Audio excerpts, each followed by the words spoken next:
Hey, what's going on, man? All right. What's up? What's up? What's up? We back. We back. We back. We back. We back. Yes, sir. Oh, we got to start off. Somebody started it off with a big yellow. Thank you, brother. The pull-out bandit. What's going on, man? I got beef with you. Hey, man. Thank you, brother. I got beef with you, Twitter dudes. I ain't gonna lie, bro. I'm tell you, I got beef with one of y'all Twitter dudes, man. Big beef, dog. Big beef. I like to smoke. Dog, not you though, pull out bandit. But dog, you know who you are, bro. Show up on the channel with your yap yap. Show up on the channel and talk and let people see your face. Let people hear your words. I know you think you some big Mr. Monster Inouye expert, bro, but you do not know more about Monster Inouye's contract than Bob Arum does. Nor Ohashi. You don't know more about that than Bob Arum and Ohashi do. Man, I can't believe y'all out here talking crazy like that. Talking about this ain't YouTube. Man, Twitter ain't SHIT compared to YouTube. It ain't it. Let me tell you what Twitter is. Not you, pull out, man. And I'm sorry, man, but I saw you the first one to support. And I always think of you as, over there on Twitter. And I got some followers over there on Twitter. Not a lot, couple thousand. But dog, these cats be trying to get bold over there on Twitter, bro. Hey, people complained that the LA, New York press conferences were boring. Now that things are getting spicy, fans are saying the roast and name calling was unnecessary and/or corny.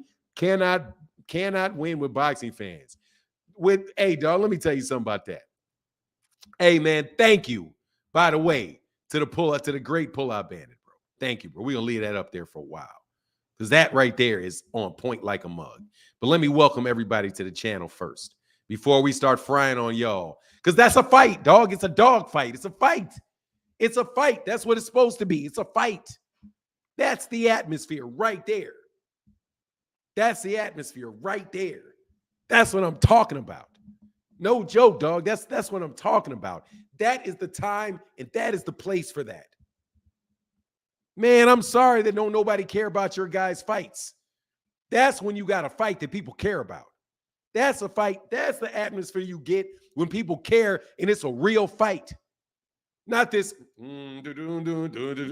Yes, hey, well, like my opponent. Yes, I, just want to say you thank you for coming out, and here's my bow tie and here's my bow tie and my tuxedo, and it's man. It ain't no gentleman's sport. These dudes about to try to hurt each other, dog, and we about to pay money to see it. Flap that money down on. That's the brutality of the sport. Got to love it. Got to love it. If you're honest, you love it. I loved every minute of it. Now, see, me, I would not go into N-word rank, but even here I will. If somebody starts talking crazy to me, dog, I'll call somebody a B-A-N in a heartbeat. What? I don't know who you think I am. Like, who you think you're talking to? Now, I will tell you this. All that rah-rah stuff Terence be doing, yeah, you need to tuck that. Yeah, you need to tuck. Some of them dudes out there, you need to tuck that with. No joke, because you wind up, on a hashtag. I do mean that. You need to watch the rah-rah stuff with some of them dudes. Because, there's degrees about that. Crazy is a different level of about that. There are people that will put you on that hashtag. So, you know what I mean? Slow that down a little bit, dog, because you really don't know that dude. That's what I would say. But it is what it is. Sometimes you just got to do what you got to do. Let me say what's up to everybody, though. Kamal Oz in the building. What's happening with you, sir? The great Kamal Oz says, Derek James' own team Crawford. Hey, dude, that's a mental ploy right there. But that's Derek James at the same time. I told you about Derek James, didn't I? I told you about Derek James, didn't I? I'm telling you, that's Derek James. That personality right there, dude, that dude is most definitely, I guarantee you he didn't like them dudes trying to punk him. I guarantee you he did not appreciate those dudes trying to punk him. I've been around that dude. That dude will slap fire out your mouth. And I mean, that dude is not, dog, that dude right there, dude, is not that. I'm serious. Terence Crawford need to watch himself with him. And I mean that. I mean that. Dog, Terence Crawford try to start something with Derrick James, bro. I don't know what's going to happen on that in the street. And I mean that, dog. I mean that. Don't think that's not easy. That dude right there ain't easy money, dog. I'm telling you. That dude right there ain't easy money, bro. And he's way bigger than that man. Way big, like way bigger than him. Anyway, though, yeah, I like it. I liked everything about it. I can't lie. I ain't about to sit up here on no high horse and say none of that because that's a fight. That's what's supposed to happen. Derrick James' own team, Crawford. Yeah, dog. He was like, look, man, that man ain't missed a meal. And he said, if you get trainer of the year, what's that going to mean? It means you got 3 trainers. That means you got 3 trainers. What you talking about? You trainer of the year. You got 3 trainers. Not 1, you got 3. So, dog, he don't appreciate none of that, calling that man a hype job. He don't appreciate Bomac calling that man a media-built fighter. None of that stuff. Because Bomac is out of pocket for saying that, man. He's out of pocket for saying that. But I'm telling you, man, these dudes keep laughing and giggling. They keep laughing and giggling at Errol. I hope it's really a joke. I don't hope it's a really joke. They better hope it's really a joke. Because they keep treating that. I'm telling you, man, they look at that man. They talk like that. They talk about that man like he's nothing. Like he's nothing. Ain't nobody else saying Errol Spence Jr. is nothing except Terence Crawford and Terence Crawford's team. Everybody on Errol Spence Jr.'s team gives Errol Spence Jr. their respect. Every one of them say, no, he's a great fighter. Yeah, they'll say, man, please look who you fighting. But they're not saying, no, man, this guy can't fight. This guy can't punch. No, he's very athletic. He does this. He does that. The amount of disrespect that comes out of that Omaha, Nebraska camp is really, really high. But, hey, man, that's how they intimidate people. That's the mind game they play. I know I'm from Chicago. That's the mind game. Y'all do a lot of that. And I used to do it. Now, I didn't used to do it. I used to wait. I used to like when people, let me say this as honestly as I could. Everybody that I got in a fight with that did all of that, I whooped them. I didn't do all of that. But I know full well, bro, you can do all that you want to do. And then we're going to fight. So when Terence Crawford says, yeah, he says he's going to do it, like Errol's telling you straight, man, I'm breaking you. I'm breaking you. I'm beating you. So one side of that ASS whooping, that's what I'm doing to you. Dude, that dude means that. Dead-hearted, he's not faking that. That man is absolutely positively trying to do that to you. And he absolutely has a style that will allow him to do that to 99% of people. That ain't no joke. All of that you've been having SEX with Al Heyman and you're a media-made fighter and they gave you everything you have, and that right there, that's make-believe. So I think that's what I think got underneath Derrick James' skin. I think it was the fact that Bomac was talking about a drunk ain't ish and all of that stuff, bro. And he got 3 trainers. Bomac can't even get, and I don't mean to make fun of Bomac, but Bomac can't even get through a whole workout with Terence Crawford. He cannot go through a whole workout with Terence Crawford. He cannot hold those mitts, move those mitts. He can't do that for a whole fight for a whole training session with Terence Crawford. Not possible for him to do it. He will be too tired and sucking wind. He can't do that. He can't even do the same job Derrick James does. So I'm sure Derrick James is a little offended by that. Yeah, those guys have never had, don't know what it's like to be undisputed. Yeah, he does. Derrick James has been in 2 undisputed fights.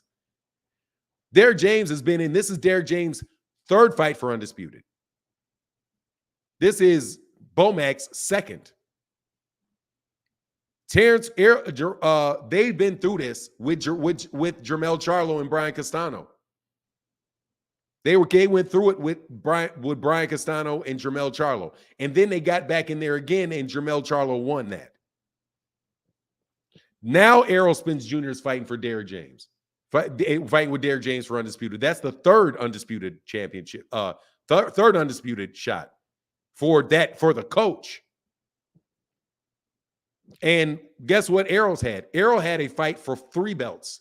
One fight for 3 belts. Terence Crawford never had a fight for 3 belts. He had a fight for 1 belt. He had a fight for 2 belts. And he had a fight for 4 belts. Errol has had a fight for 1 belt, for 2 belts, for 3 belts, and now this is for a 4th belt. So if you really want to look at the experience, what's the difference between Errol and Ugas for 3 belts and Terence and Undungo for 4?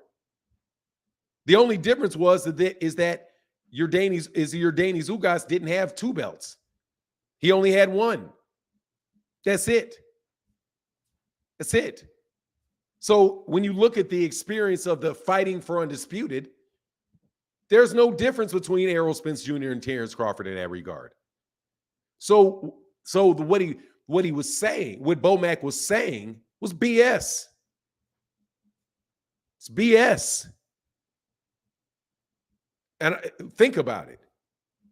Terence Crawford has never fought for 3 belts. He's either fought for 1, 2, or 4. Errol has fought for 1, 2, 3, and now 4.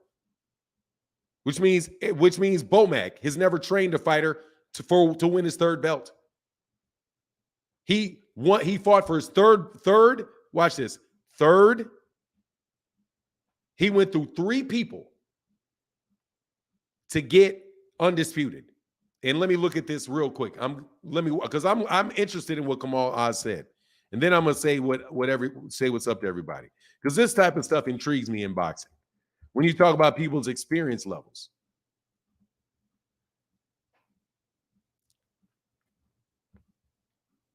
He won the WBO belt against Delusions. Then he got the WBC against Victor Postol. He defended it 2 times against John Molina and Felix Diaz. And then he got 2 more belts off Julius Ndungo. So that's 3. Errol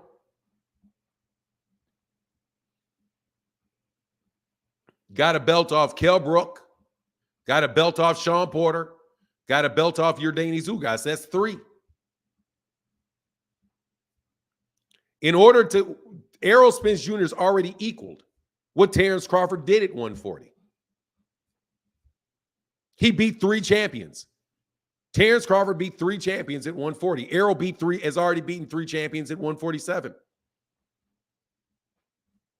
Now, do you guys do people think about that when they talk about Undisputed? And how many champions have you beaten in a weight class? Errol's beaten 3 at 147. Terence Crawford at 140 beat 3. Devin Haney beat 1. I think Josh Taylor beat 3. Josh Taylor beat 3 to get Undisputed. Terence beat 3 to get Undisputed.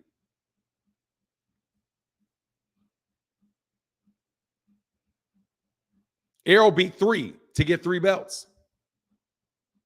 He's never had the opportunity to fight a unified champion and pick up 2 at one time. That's political. That's not experiential. That's political. And the person that Terence Crawford beat to beat his 3rd champion at 140 was Felix Diaz.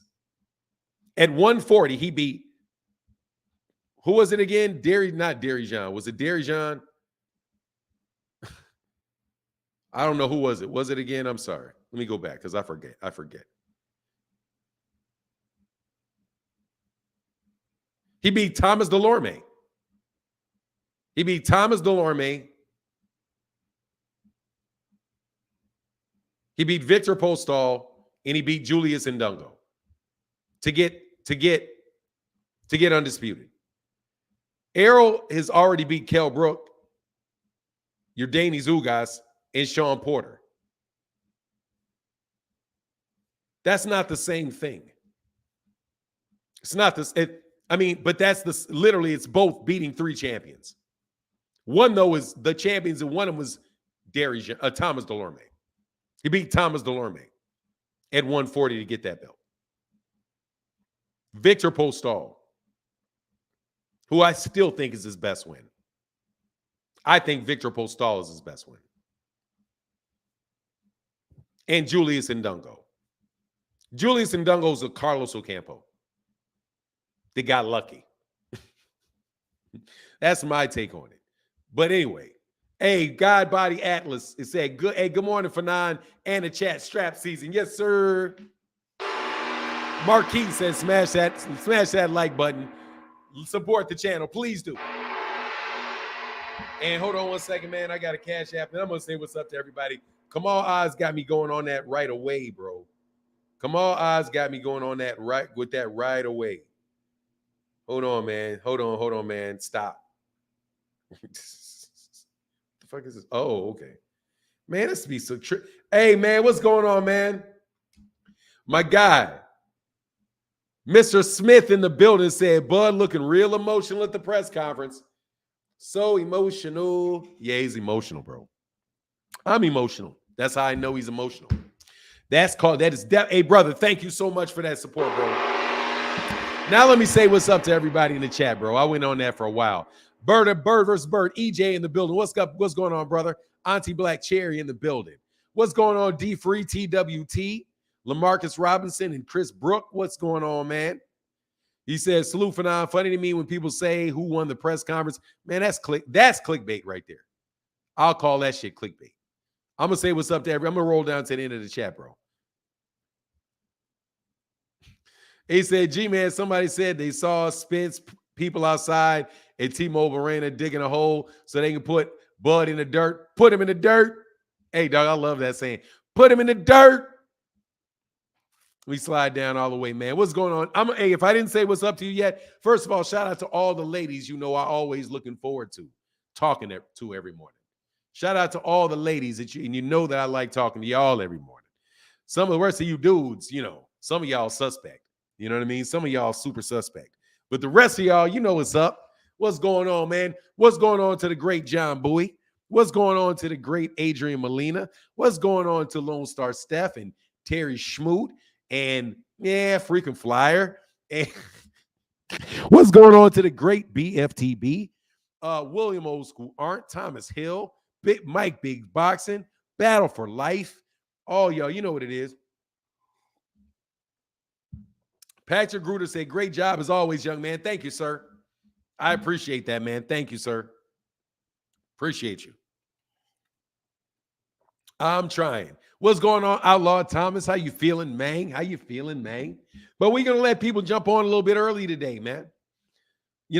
Support the chat. If you support the channel, it's easier to do it. But, hey, man, jump on. We'll let people have some voices this morning, One of y'all got me in trouble with that ginger root in my water. Now my mouth is all burnt up. I put way too much acid in my drinking water and burned my mouth. Crazy. Did you see Frank Martin? Yeah, man, that dude. Hey, dude, look, seriously. Yeah, I did. Let me for realists out there. Yeah, I saw that. Yeah, I saw that, bro.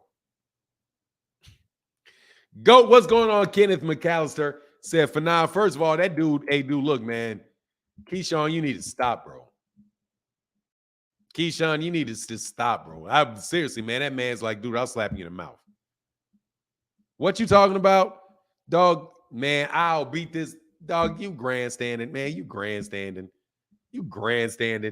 Go, Fanon, what's up? Spence told us how he's going to win. He said Crawford started arguing with a fan. That's how we going to get him because he can't keep his cool.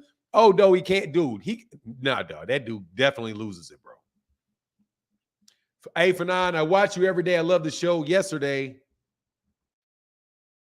at the press conference, when Terence was talking about his camp, he repeated everything you said like he watched you yesterday. What do you mean? He repeated what about his camp? Terence Crawford definitely watches me. Shout out to Terence Crawford. Shout out to everybody out there in B&B Gym, man. No joke. And support B&B Gym. Make a donation.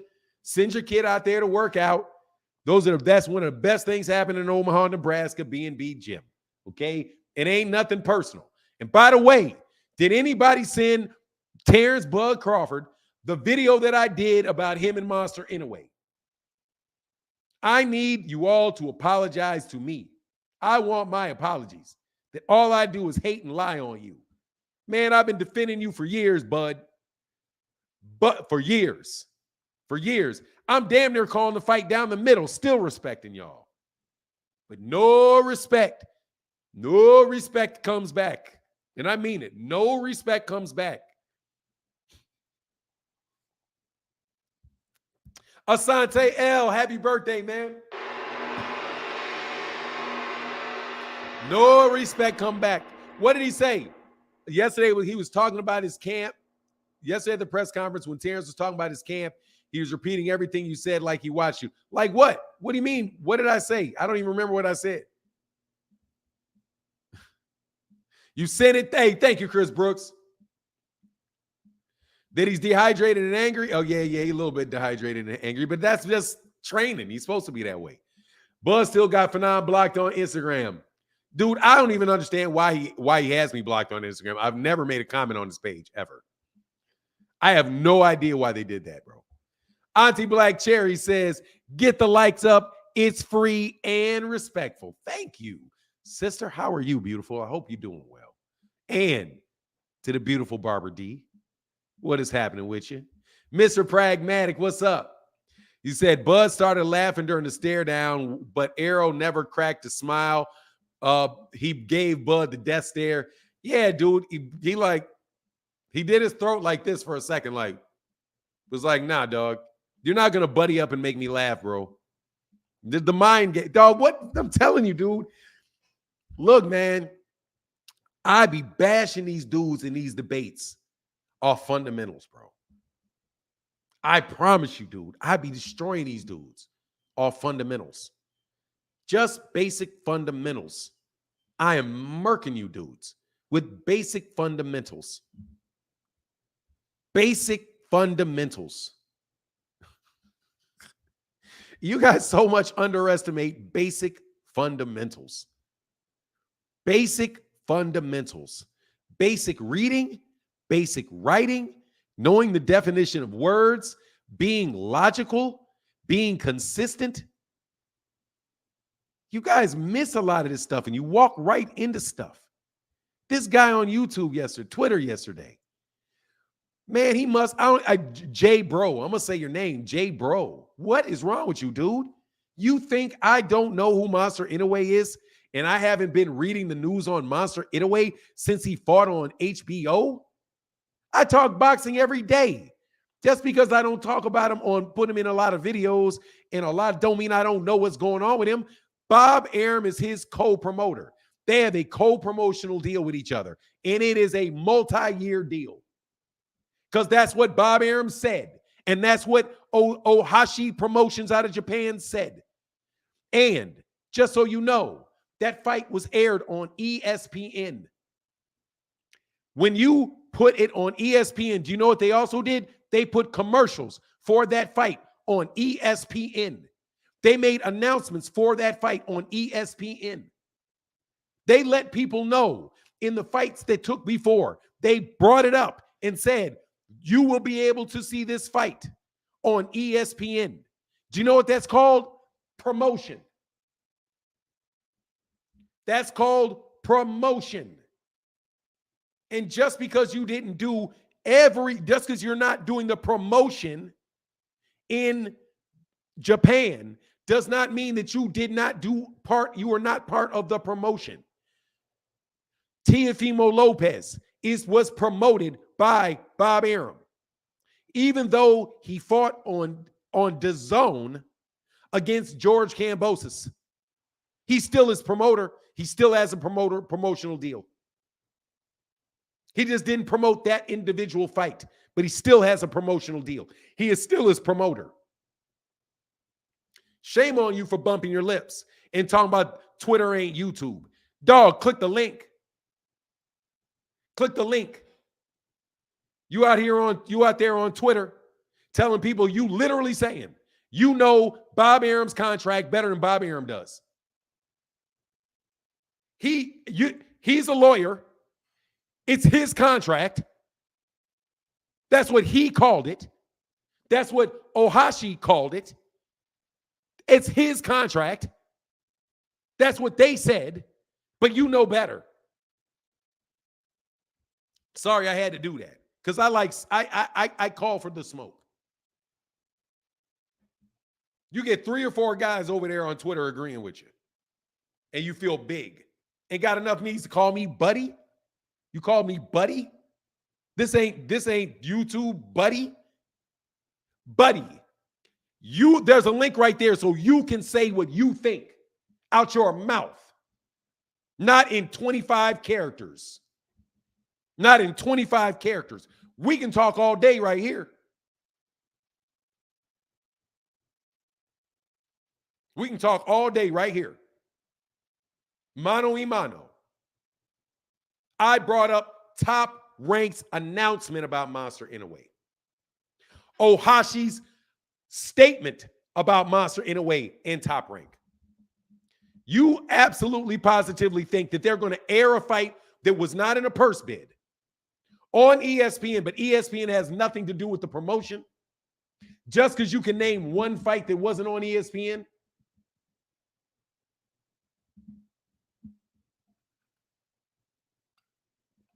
You're food, son.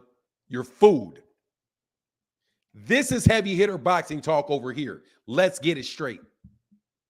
The heavy hitter boxing talk is over here because you can't hide. And you more than welcome. Anytime, anytime. I'm right here. You are welcome anytime. You right, Twitter and YouTube. You right, Twitter and YouTube. This is live action, baby. This is live action. It's live action. It's live action. Hashtag Mr. Get This Smoke. Mr. Get This Smoke. Let me make up my names. Mr. Get This Smoke.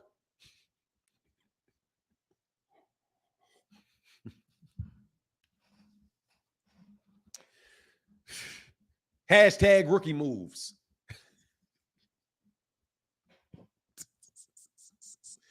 Hashtag Timothy Sr. Hashtag Himothy Sr. You know what I'm saying? I'm Himothy. Hashtag Himothy Sr. All of those good things, bro. I can't believe you out there. Hey, sorry, I had to dedicate a part of my show to that dude. Man, I just politely corrected him. It's like, dude, they've had a promotional deal since 2019.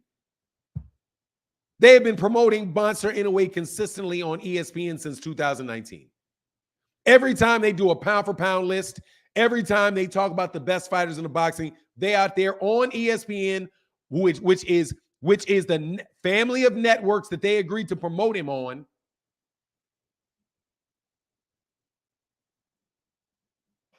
That's a promotion.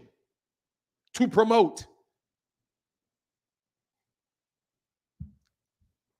Fanon, I don't know what triggered so many people after an Inoue Fulton fight. I guess elite Americans lost to a foreign in a while. Hey, man, who cares? Let me tell you what happened, man. We got this fight this weekend, and y'all can sit on this L. And I'm telling you right now, because both these fighters are ahead of Monster Inoue. Hashtag box. No, I'm not a boxing monster, bro. I don't box. Hashtag dummy. Hashtag you do your homework. He doesn't understand that. Dog. I'm not going to say something if I don't already know about it.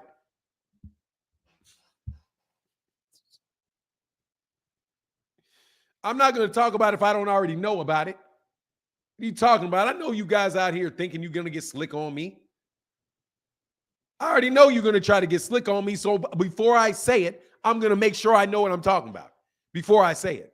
If I make a minor error, then I will make a correction. Say, okay, you're right about that. Yeah, he didn't fight for the World Series of Boxing, World Boxing Super Series. The World Boxing Super Series. But by the way, the World Boxing Super Series was before he signed with Bob Arum. He didn't sign with Bob Arum until after the first Nonino Donaire fight. Hey, my guy, Barbara Davis, to the beautiful Barbara Davis. He said, just made 2 pans of lasagna for the fight. Ooh. I wish I could eat some lasagna. I should have taken a picture of some food I cooked last night, though. I ain't gonna lie. Man, you know what? Being on this like low sugar diet, like almost no sugar diet, you got to get really inventive to eat. But I made some real pretty food, man. I ain't gonna lie. I made some real pretty food. But since I can't put any salt on it, and I have to use a bunch of different seasonings and oils and all that stuff, it looks real pretty. But the taste, I don't know so much. But then again, I burned my mouth. So maybe it's my taste buds ain't really, maybe I'm not really tasting. What am I eating tomorrow? Same thing as always, bro. I'm not doing anything different. I may not eat at all, man. I may be so nervous for this fight that I really can't eat. You know? What's going on to my guy? V Bruce 26 said, was going to say nicknames need workout, but needs to work out, but Himothy Sr., yeah, bro, I'm Himothy Sr., bro. Himothy Sr., bro. I just made those up. I can come up with some funnier nicknames, bro. I can do an Errol Spence Jr. You know what I'm saying? Mr. Fentanyl, bro, that's me. Hashtag get this fentanyl, all of that. Can you tell us the dinners? Oh, I made what I made roasted broccoli and cauliflower. I cheated, but it is still low carb with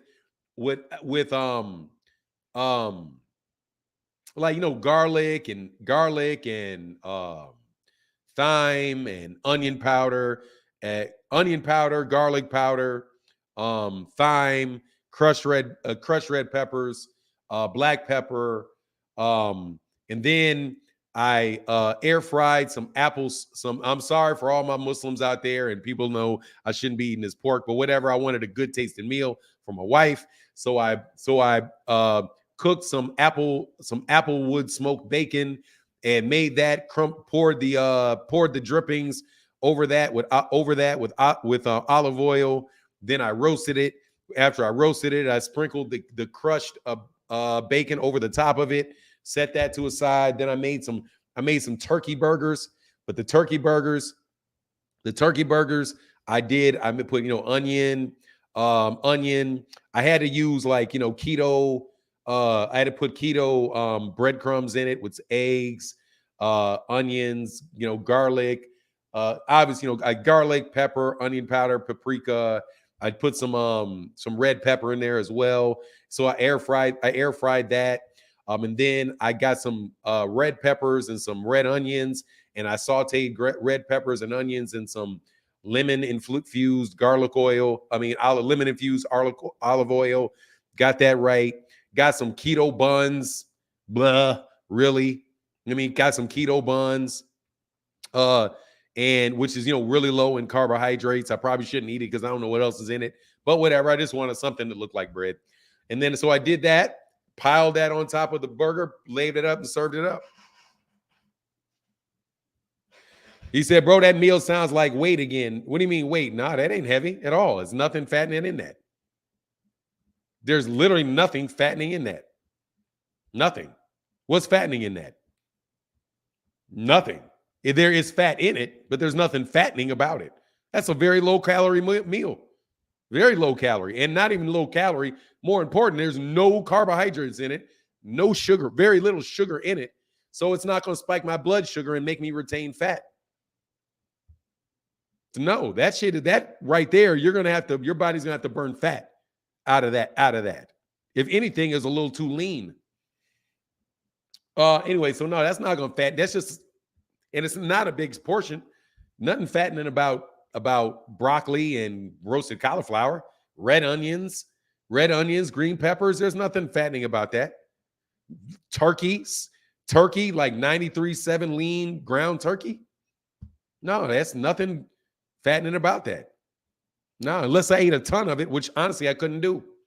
Anyway, what's going on, Violator? Comment, say good morning, Fanon, and chat man down. Thanos is a hashtag Thanos of this game.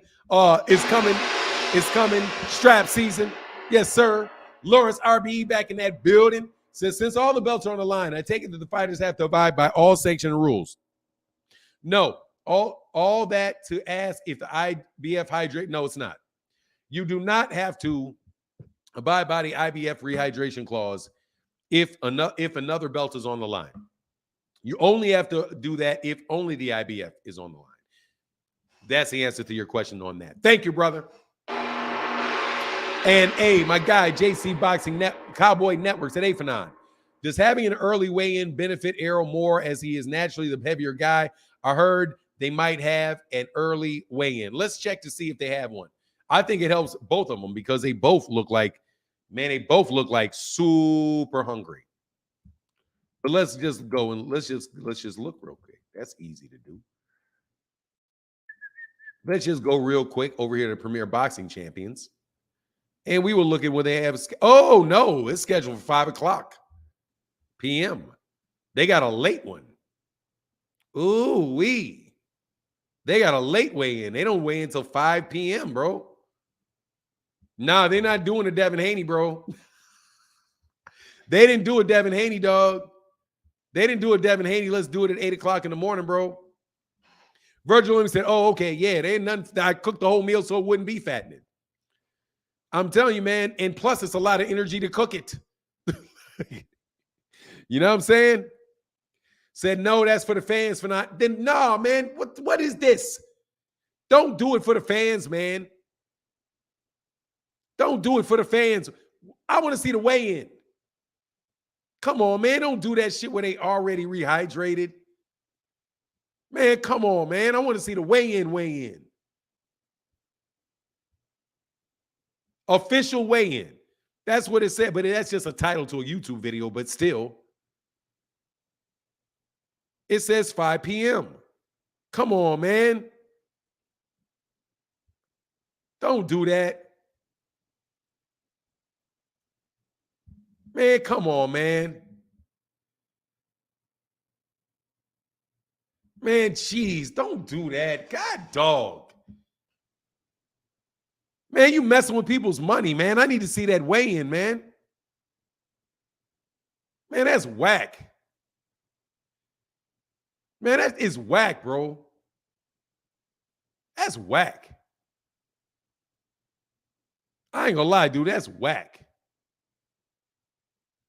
That's whack. Man, God, dog, man. I ain't gonna be able to see nothing. I want to know what the dude looks like, man. On the scale. If people are putting their money out there, if people are putting their money in there, them boys trying to eat, man, I don't care, then show it. Then do it in the morning. I don't care, bro. I don't care. Dog, if people are putting in their money, they need to be able to see that scale. People are betting their money, they need to be able to see that scale. That should be fair disclosure. For man, you putting your money, you need to be able to see that scale. You need to be able to see that scale.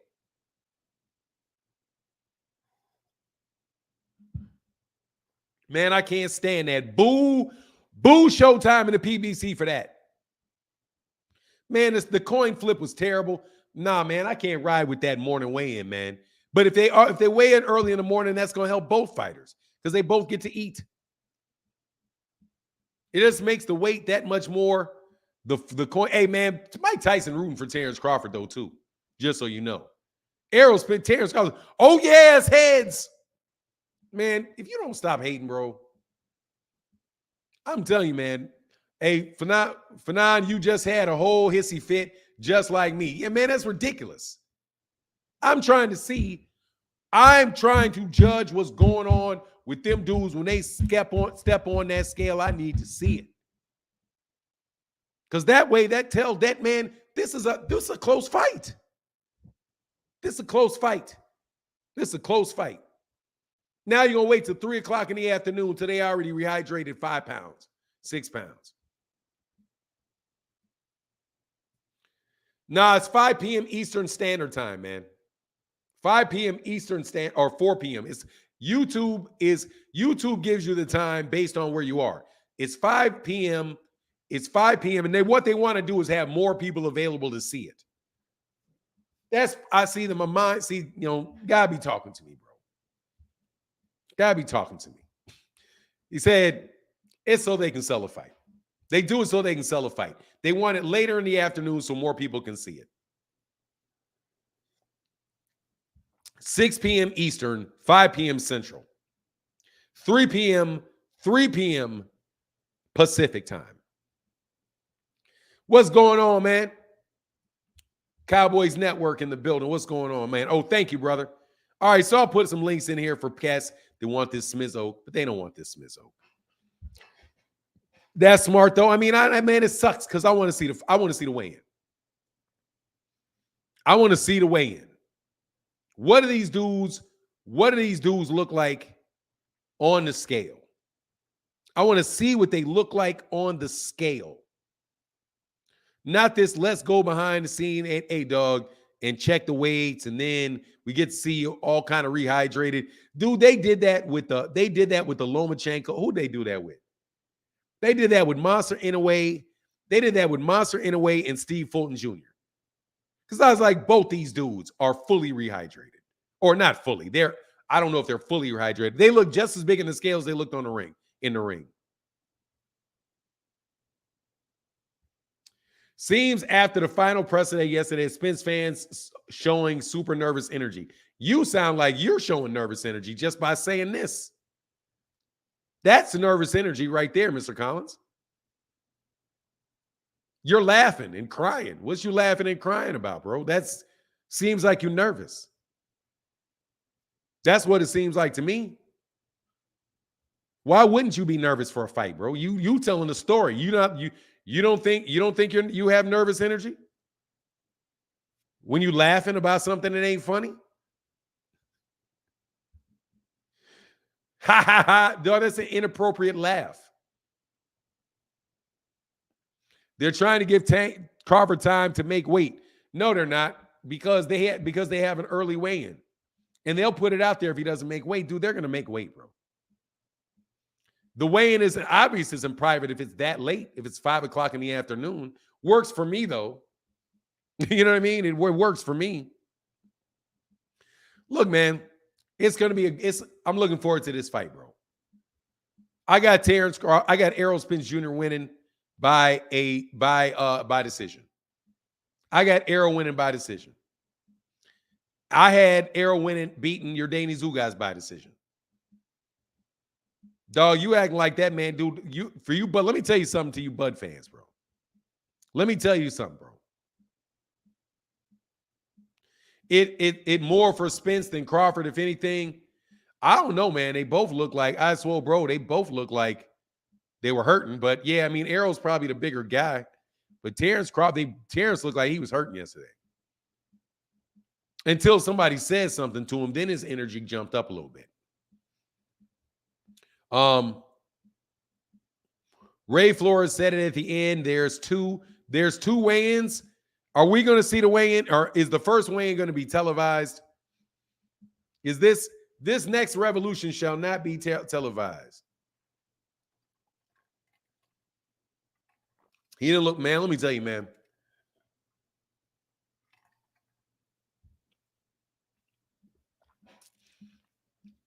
Errol don't keep his weight in his head. Let me tell you, so I think the most likely outcome is Errol Spence Jr. by decision. I think you guys overrate Terence Crawford as a boxer. I think you overrate him as a boxer and underrate Errol Spence Jr. as a boxer. And by that, I mean as in the ability to win rounds on points. I think you underestimate Errol Spence Jr.'s ability to win rounds on points. And I think you overestimate Terence Crawford's ability to win rounds on points. And I think Errol is going to be pressing the gas in that fight. And if Terence Crawford cannot hurt him badly with a shot he doesn't see, and if Errol is landing punches consistently, I tell you, it's not Sean Porter.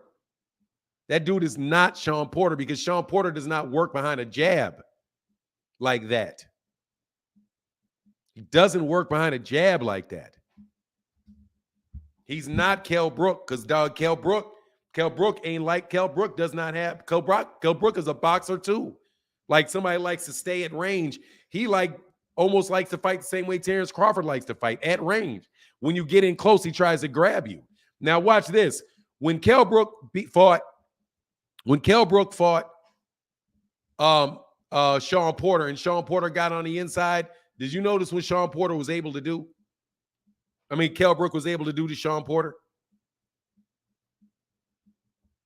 Hold on one second.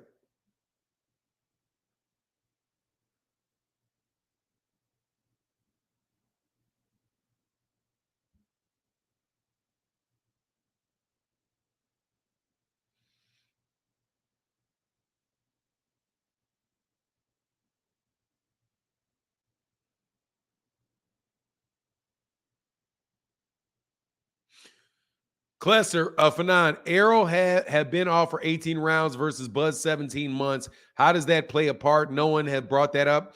Ring rust, I don't know. I mean, he fights once. That's the schedule that he fights on. I know that he's used to it. He looked sharper. He had, I don't know, how long did he have off between let me see. I don't know. I think that's the schedule. If there is, Errol's used to long layoffs. At this point, he's used to long layoffs.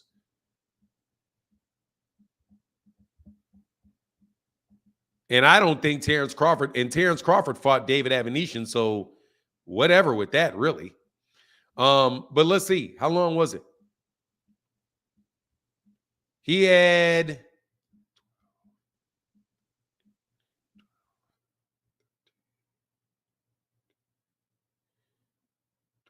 a 15-month layoff between Sean Porter and Danny Garcia.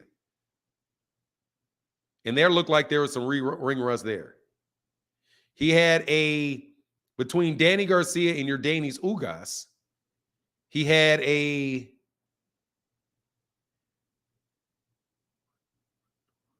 16-month layoff between Danny Garcia and Ugas, and he looked much sharper for Ugas than he did Danny Garcia after a 16-month layoff.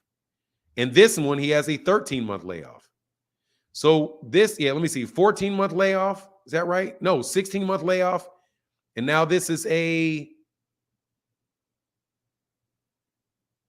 12, 13, 14, 15-month layoff. So, yeah, dude, he's had the same amount of layoffs.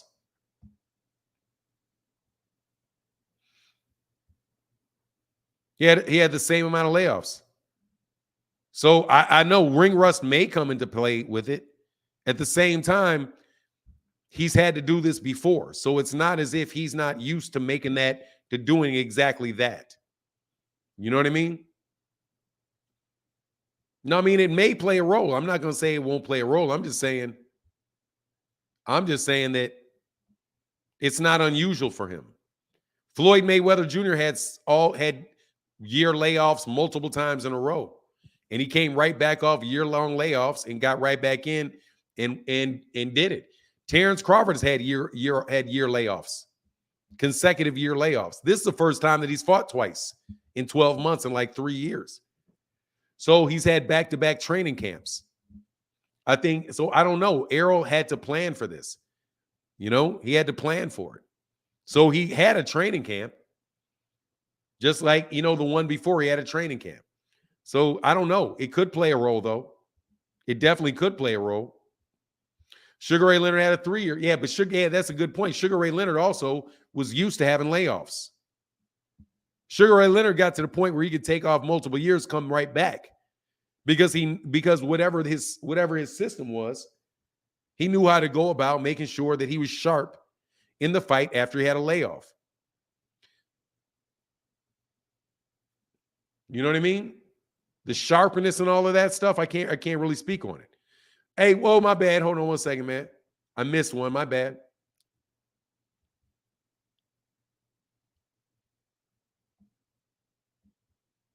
Morning, OG. Both of them dudes look like skeletons up there. Yeah, they do. Much love in that super chat, bro. Thank you, Michael Williams. Stone Alone in the building said, hey, thank God it's Friday. Top of the morning, Martin, in the chat. I'm super pumped. Yeah, man. Hey, dude, that's what's up. Dude, can we have some fun? Y'all miserable. You guys gonna make people miserable, bro. Like, boxing fans be trying to make you miserable, man. Like, Monster Inoue wins a fight, and they try to make every Black American fan miserable. Like, they try to immediately spread that misery. Oh, my God, you dog, whatever. You know what I mean? Bro,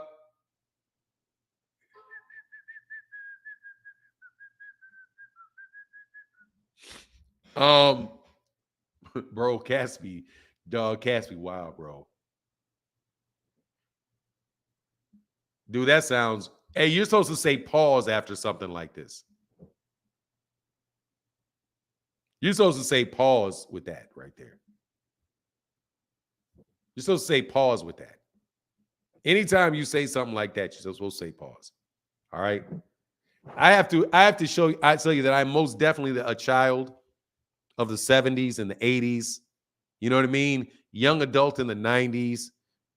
Young, 2000, that's my upbringing. So for the people that like they can do videos about how ripped somebody looks and feature their body with their dog, all that to me is real suspect, bro. Like, I'm dog, just serious, bro. Put your shirt on. Like, dog, I don't want to care. Dude, the only time I care about seeing somebody with their shirt off is in the ring and on the scale. In the ring, on the scale. That's it. In the ring, on the scale. That's it. That's all I care. All right. I don't care how muscular you are, because guess what, bro? If you have no body fat on your body, you're going to look ripped. Because the ripped is not about not about the muscle, it's about the fat. Which is why some of these big fat boys will whoop the tar out of you, because they got more muscle. They just got more fat too. Okay? Them big 6'9", them big 6 foot, let me say, big 6'6", 360-pound linemen got way more muscle than you. The Rock, you know what's funny? The Rock, who's big dude, right? I don't know. I suspect he's like 6'3", big dude for sure. 6'3", 6'4", who knows? I don't know how tall he is. Say he was walking around 290, something like that. Right? Big dude. 290. I don't think he's touching 300, but but he's big and he's really ripped. Dude, he used to play football and he acted like he wanted, he challenged this guy who was a lineman, a high school lineman. I think the kid was in high school. Not in high school. He was in college. I think he just got, 6'5". I think he just got drafted or something. And they're like, oh, you want to get on line? Dude look just fat. He's like, when they got on line, he's like, psych. He says psych.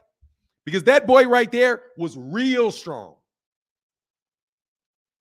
Real strong. Big can wrestle, not really fight, please. There's some big dudes who will shiver you. Man, you guys are tripping with them big boys.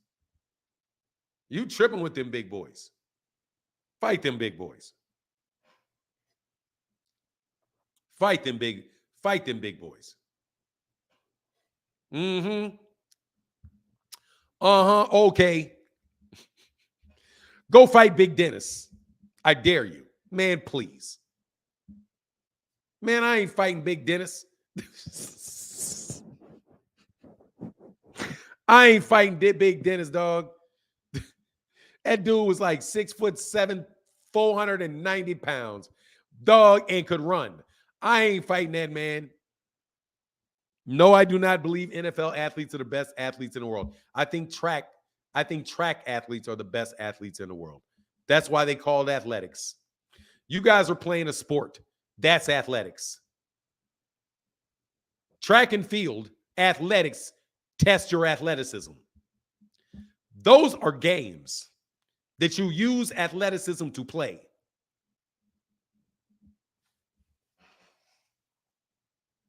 That's what I think. The best athletes in the world are in athletics. They are in track and field.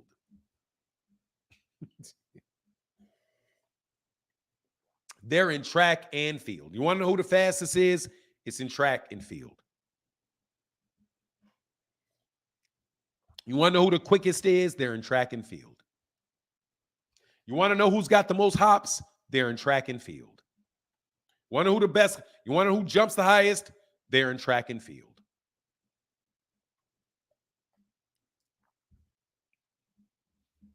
Bro, they are not as athletic.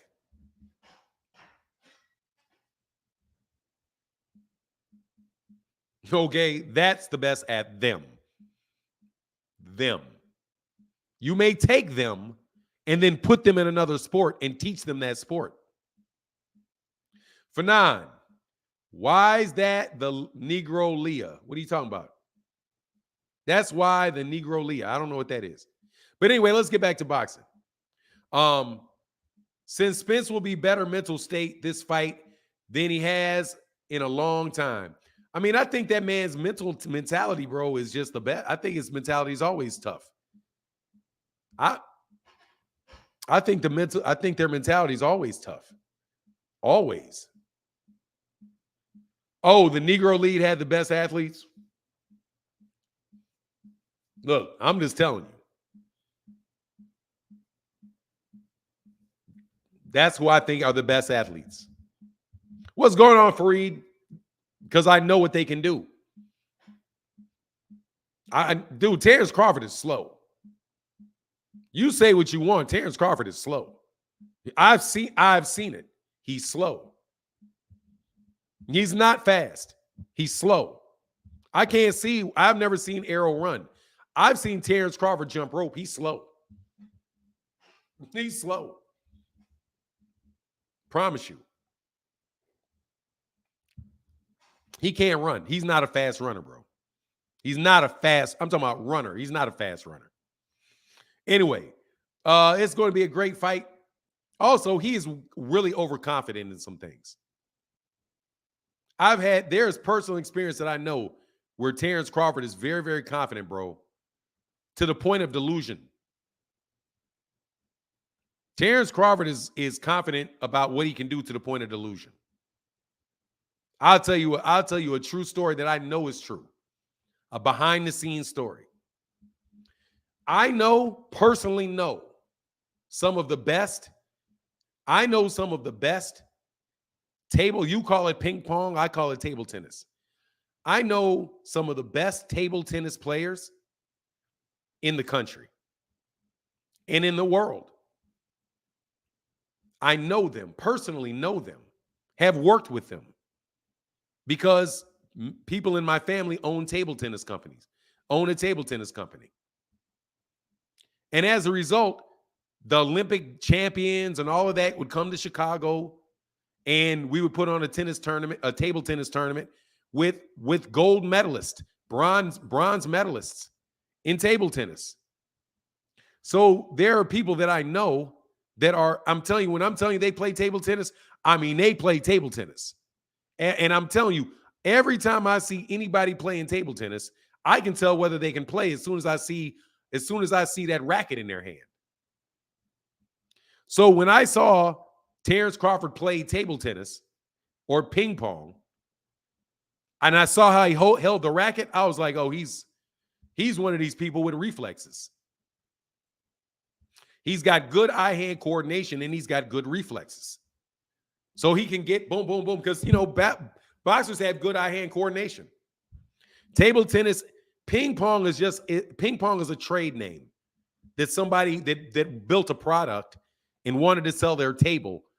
They said it. Somebody owned the name ping pong.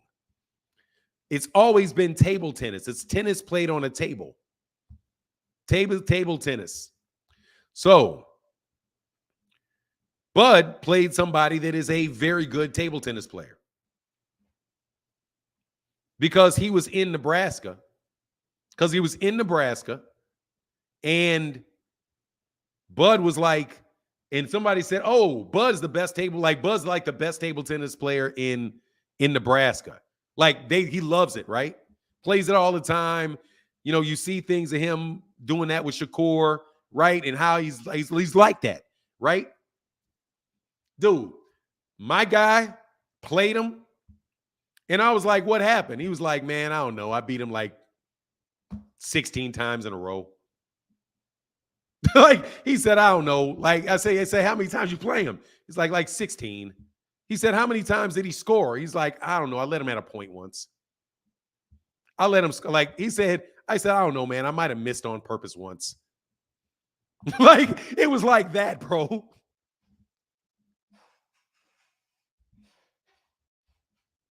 He got his ass whooped that bad. And the funny thing is, he kept playing and he kept playing, he kept playing, he kept playing. But he plays off reflexes. He has no fundamentals. So when a guy with fundamentals, and I'm telling you, watch this, the guy that he played is in his early 60s. The guy that he played is in his early 60s. He's not a 22-year-old, 30-year-old competitive one. He is a very good 60-year-old amateur table tennis player. And because he had fundamentals, dude, he beat him like, dude, I don't remember what number it was, but it was like 16. But I know the dude. Like, that's my guy. You know, it's like when I say I know him, that's my guy. Like, I hug myself, know him, love him. That's my guy, right? Nah, dog, that is not cap. That is dead truth. That's cap. There ain't nothing cap about that. I tell you his name, and I promise you that ain't cap. I promise you that ain't cap. That man said, I may have let Bud score once. He said he's a good player, he's quick. That's what he said. He said he's a good player, he's quick. I'm telling you, dude, do not tell me, bro, we own table tennis companies. The table that you play on. Bro, chances are it was built in the same factory that my family gets them made in. You tripping, bro. That is nothing cap about that. I'm telling you the dead honest truth. He talks about table tennis, but he doesn't have any fundamentals. Look, bro, if you hold a table tennis paddle like this, right? Dude, it's dog, get on here. That's cap. That's cap. You don't like that, do you?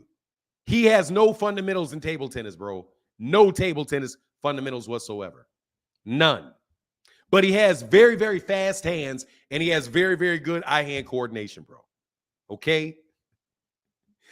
Dude, y'all know who I am. You already know who I am. So since you know my name, research it, bro. Dude, my family owns one of the biggest table tennis companies that there is. It's the biggest American-owned table tennis company. We own it. They sell paddles. They sell tables. Okay? We put on table tennis events. We've got sponsored athletes from all over the world. Sponsor athletes all over the world. Sponsor amateur table tennis players all over the world. Okay? So you better be I ain't capping on nothing. I know that I am deeply connected to the table tennis world. So I know full well what happened, bro. And this happened, and he ain't alone. And he ain't alone. Dude, this dude will go and play guys who are amateur players, and he's going to beat 15, 20 of y'all in a row. He's just going to beat y'all 20, 30 in a row, and because he's an obsessive compulsive dude. He's not going to let you win. Like, it's not in his heart to allow you to score something. You said we saw the table tennis. Dude, that's my family's table tennis. That's my family's table. The one Shakur had in that locker room. That's my family's table. That's who that table was. Somebody paid my family money to get that table. So like I said, let's bring this back. That is nothing cap about that. I only brought that up to tell you this, that there is a delusional confidence in Terence Crawford. There is a delusional, no, I'm not rich. No, that dude's rich. I'm not rich. I need my super chats. I'm just telling you, bro, that, hey, dog, we ain't never been starving, though. We've known about your family. Yeah, bro, look, dude. No, that's not, dude. That's a member of my family. That's his money. That ain't my money. That's their money, bro. That ain't my money. Let's not get it twisted, bro. That is their money. That ain't my money. But yeah, dude, dudes like that. Yeah, my brothers like that, bro. For sure. My brothers like that. But anyway, my brothers like that. That's not me. That's that dude's, man. It ain't mine. Anyway, I got you. But anyway, I just brought that up to tell you, dude, there's a delusion there. There's a stone cold delusion there. You sound like you hating on Bud. You sound like you just got blocked. Shut up. I don't care what you think. You were a VP? Yeah, a VP. Man, look, bro.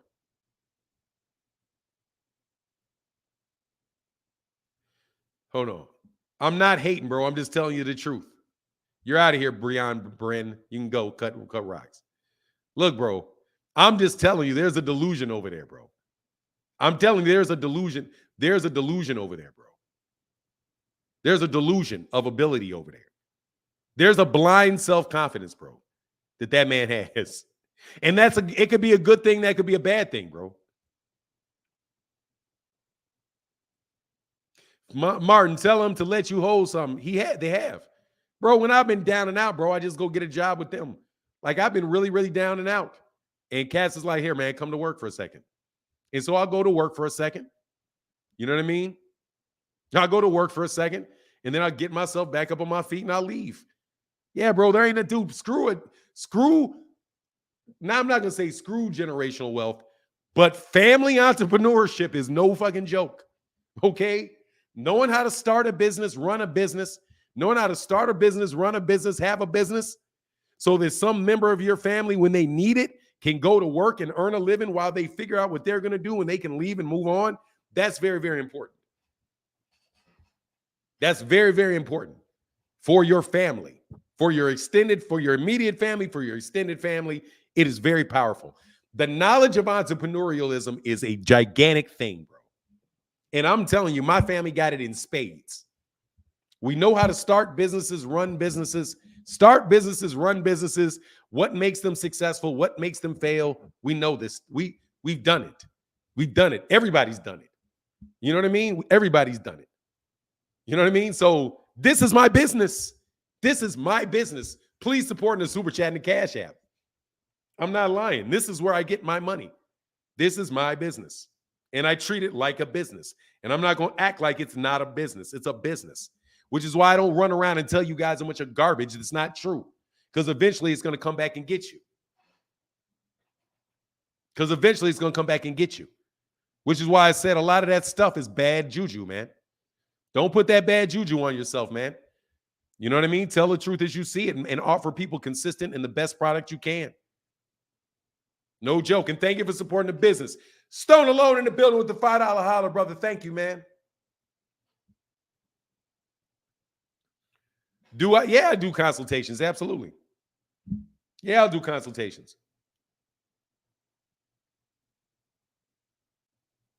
Absolutely, I'll do consultation. Dude, my brother and my father are both in entrepreneurial Hall of Fames. Dude, they know their stuff. My sister's an entrepreneur. My sister's a very successful entrepreneur in Chicago, doing her thing. You know what I mean? So anyway, at the same time, bro, all I said that was to say this. Terence Crawford has got a delusional sense of self-confidence. However, he has very, very fast reflexes. Very, very fast reflexes. So he can get the ball back. Think about it. Most people that are good at table tennis, when we play them, there are people that have good reflexes. Like you can see, oh, I got it. Oop, I got it. Oop, I block it back. I got it. But dog, when you got a dude that can just from 4 feet behind the table, ka, all day, Dog, one of them shit's gonna fly on you, bro. Dog, that's why I know. Bro, he's got very fast reflexes. He's got very fast reflexes, and he's a skilled boxer, and he can use those very fast reflexes to get the things that other people around the same skill level cannot stop because his hands are so quick. Quick. Like when Errol said his hands are, he said he doesn't know how fast he's know how quick he is. Dude, I guarantee he uses table tennis. He plays table tennis to work on reflexes. But dog, fundamentals will get. He said bad reflexes. Nah, Errol don't got bad reflexes, or I don't know who would say Errol got bad reflexes. Do I like fishing? No. It stink. Fish stink and the water stinks. And I got to sit out there all day. So nah, I don't do a lot of fishing, bro. That's a little too much patience for me. That takes a little bit too much patience. And yeah. Yeah. Nah, not really, bro. Not really. If I was still smoking herb, then maybe I would. Maybe I'd go do that and fish. Just be not big. I need to, but you know. People feel like Crawford is air. He can't get hit. When all I see is he gets pieced up, he does get hit. He does get hit. But but I'm just telling you, look, man. The dude is a very, very good fighter with very, very fast reflexes. But in reflexes,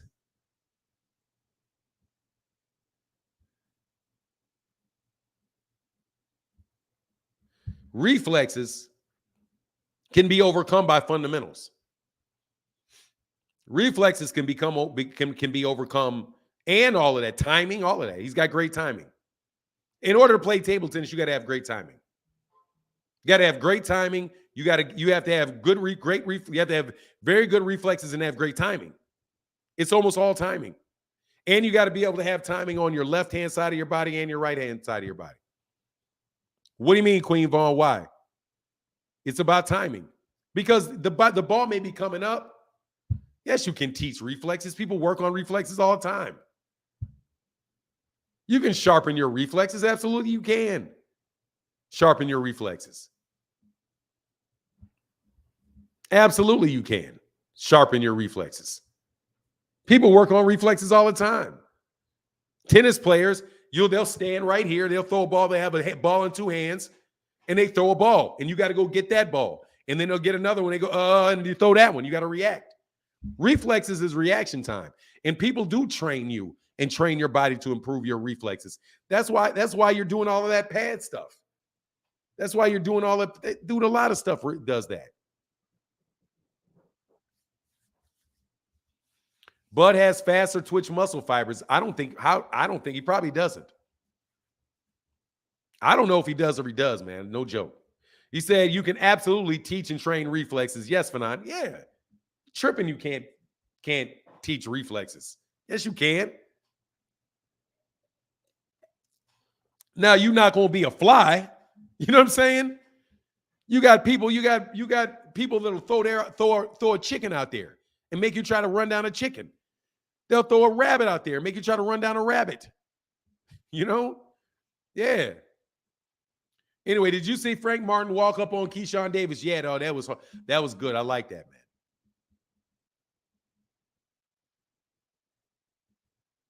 Yeah, I did. I like that. At the same time, dog, I can't lie, bro. Keyshawn Davis out there grandstanding. Dude. Oh, yeah, I got you. Thank you, Auntie Black Cherry. Yes, I did. Yes, I did, but let me double check. I'm still mad that this press conference ain't this morning. But yeah, don't tell me I'm telling no story on that, man. I'm telling all you B&B people, y'all know I'm telling you the truth. Go ask him. Go ask him. There was a 60-year-old black man that beat the tar out of him in table tennis. That's my brother. Okay? And trust you, me. My brother, I would have to sit there and play my brother in table tennis for like 8 hours straight. Okay, when I was a kid. I don't even like table tennis at all. Don't like ping pong at all. Okay? Don't enjoy it. Don't like it. But we had a table tennis table. We had a table tennis in his house. Hey, man, play me again. Play me again. Play me again. Play me again. Play me again. Play me again. Okay, he was a fanatic about it. And then he became very, very good at it. And then he started hiring people and taking lessons and dude, mash that dude, bro. Okay. I didn't ever want to share the story before, but whatever. Mashed him, bro. So stop. Like, stop. Trust me. And there's little Chinese kids out there that will definitely do you dirty. Okay? They're little 18-year, they're little 10-year-old Chinese kids that will do you dirty in that game. I promise you can't beat Monster Inoue in no daggone table tennis. I promise you, dog, you see one of them dudes coming, you got to go the other way. And them Eastern Europeans, man, they'll put them hands on you, dog, and that stuff. He said, I'm 9-0, wait till I'm 15 or 16. I'm 9-0, wait till I'm 50. So, well, shut up, dude. Yeah, exactly, bro. Like, man, you ain't fought nobody, bro. I played this little Asian dude one time and I couldn't get, dude, let me tell you something. My brother's got to serve. He will serve that shit. Bip, that shit will bounce on your side of the table. That shit will bounce right back over. He'll hit that bip, that's it'll land, bip, and it'll jump right off the table. It'll jump forward and off the table. It shit will jump forward and off the table. Got another one where you're gonna catch that mug up here. Man, them dudes be playing, bro. They play all day, bro.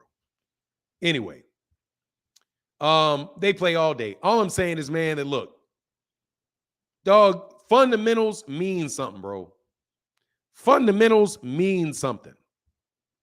Do not underestimate fundamentals. Straightforward. Do not make a mistake. Keep giving it to them. Don't make a mistake. Keep giving it to them. Don't make a mistake. Don't waste motion. Don't waste motion. Right? Don't waste motion. Get back into a defensive position. Offense to defensive position. Boom, I hit it. Boom, I'm back. Boom, I'm hitting. Boom, I'm back. You get used to doing things in sports where you're like, oh, let me leave this hole. Let me leave this open. So they think it's open. And then it's really not open. Right? And it, dog, somebody that is very, very, very fundamental and very, very, very, and by the way, has very fast reflexes. Has very fast reflexes and is a very good athlete, bro, that is a lot of trouble for you. And I mean it. Anybody that relies on athleticism, when they run into somebody that is just as athletic or close to as athletic as they are, but they are more fundamentally sound, that guy's athleticism will start causing him problems. Because you're used to thinking somebody you can get there and it's not there. You can think you can get there, but it's not there. That's why, like, do you remember Ronnie? Anybody remember Ronnie Shields? Terrell Martin in the building. Thank you, brother, for that support, bro. He said, love the content, big fish for the win. Does anybody remember Ronnie Shields, who went to Farragut High School with Kevin Garnett? And what he said when he went to the pros, when he got out, he tried to go pro. And he was like, my God, man, I thought I was real athletic. And then I got in there with guys that were just as athletic and everybody could do the same thing that I could do. It was a lot different.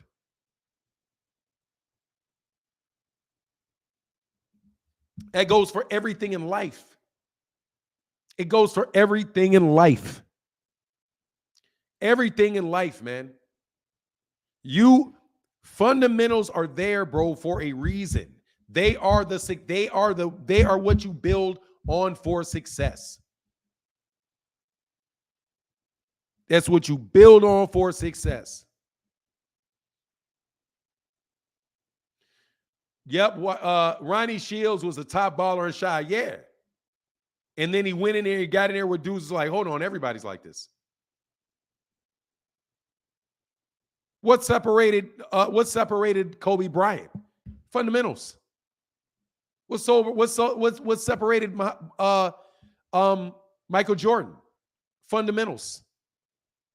Fundamentals. Talent added to fundamentals. But fundamentals are very important, man. You guys keep calling it basic. Oh, yeah, I would rather fight a guy with that style. But what about a super athlete with that style? What about a super athlete with that style? Would you rather have that style? Who has that style? What do you mean? Would I rather fight somebody like Terence Crawford or Errol Spence Jr.? Somebody like them in what regard? In their style. Which style would you rather fight? I suspect I'd rather fight Errol's. Because I know more of what he's going to do. It's more predictable for me. So it's harder. I don't have to think as much and try to figure it out. Now, here's the thing. Who would I rather fight in that style if they fought in that style, though?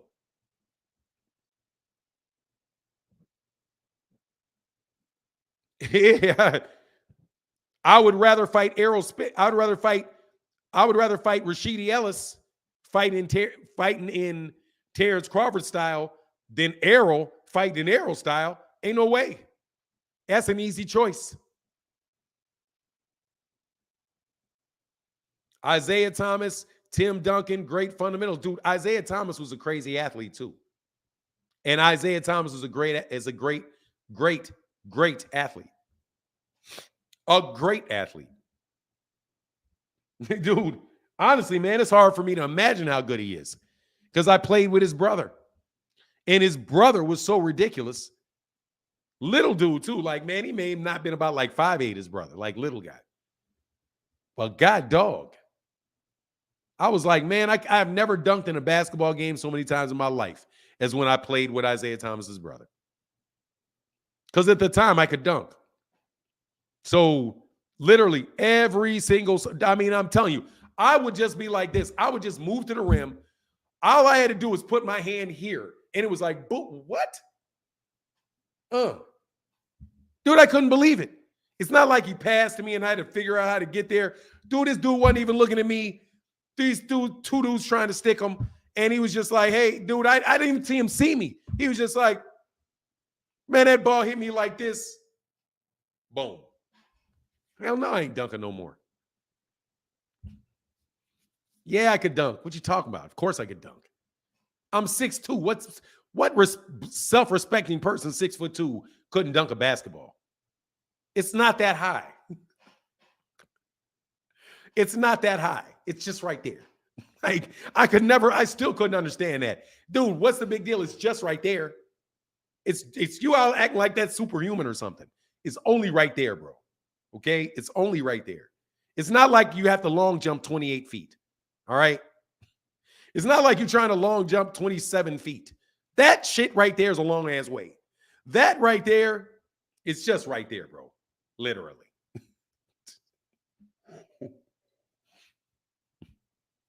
It's just right there, bro.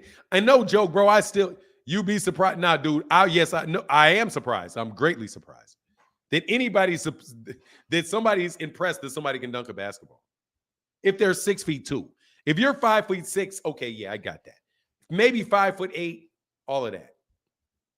Maybe that, because that's a little bit more to it. Fine, yes, sir. I was a monster in high school football, went to the Army and played semi-pro and looked like my feet was in cement. Yeah, bro, I'm telling you, Errol Spence Jr. is a great athlete. And that's how he beat Sean Porter. That's how he beat Kell Brook. Those guys couldn't get away from him. Sean Porter's got good feet.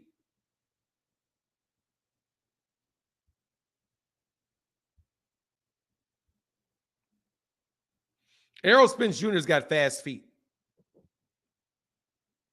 Nobody ever sat down and bit the mouthpiece against Errol. As soon as they got caught, they went running. I'm 5'9" and I'm trash. Hey, man, you know what it is, man. It is, like I said, I don't think it's that hard. I'm not saying that it doesn't mean anything. I'm just saying you spend a little bit of time in a weight room and try enough, you'll be up there dunking. I'm chilling. I hope so for cherry picking. I hope Regis put him. Oh, I don't know what that is. Dude, there's a lot of white kids that can dunk at 6'2". A bunch of them. Grip of them. My son got a basketball team with a bunch of them doing it. A bunch of them doing it. Dunking at 6'2". Dunking from a ways away, catching alley-oops, all of that. Bunch of white dudes can jump. Don't believe the hype, bro. Bunch of white dudes can jump. That is a myth and a lie. Okay? It's a myth and a lie. They're suckering you with all of that. That's a sucker move, is what that is. Everybody use Philly Shell, ain't Floyd or James Toney. Look, Floyd can do that because of Floyd's athleticism. Floyd has a lot of athleticism on top of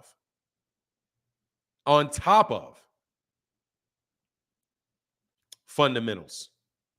Floyd can fight in multiple styles. I work with Isaiah Thomas's aunt. Isaiah have NFL and Major League Baseball players in his immediate family.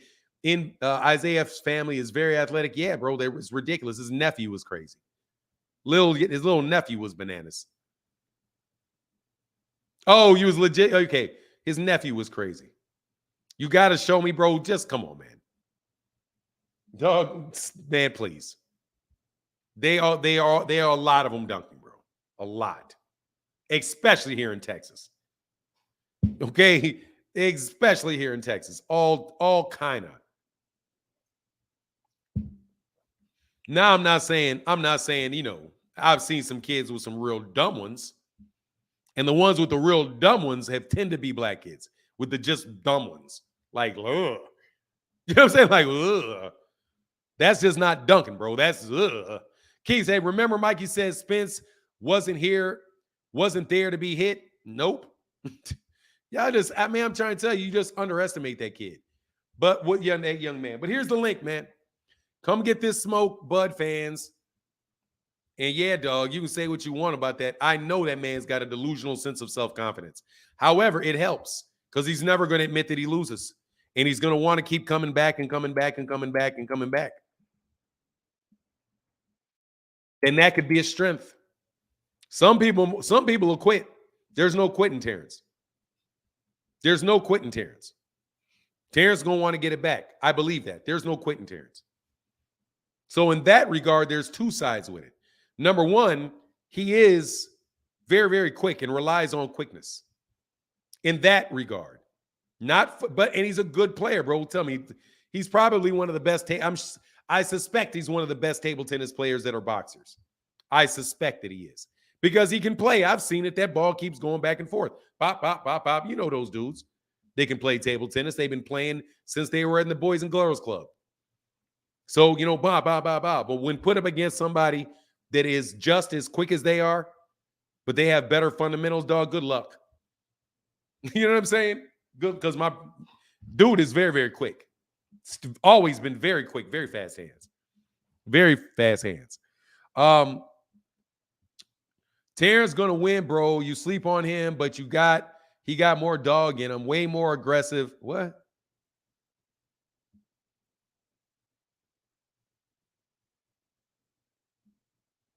He's not more aggressive than anybody Errol Spence has ever fought. Mo, what you talking about?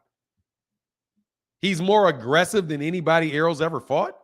That's ridiculous. That's ridiculous. Ridiculous. First of all, Terence Crawford's not that aggressive.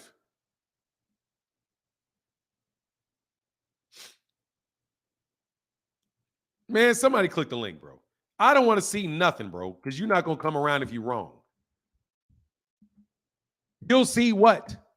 If he wins the fight, that doesn't make that man more aggressive.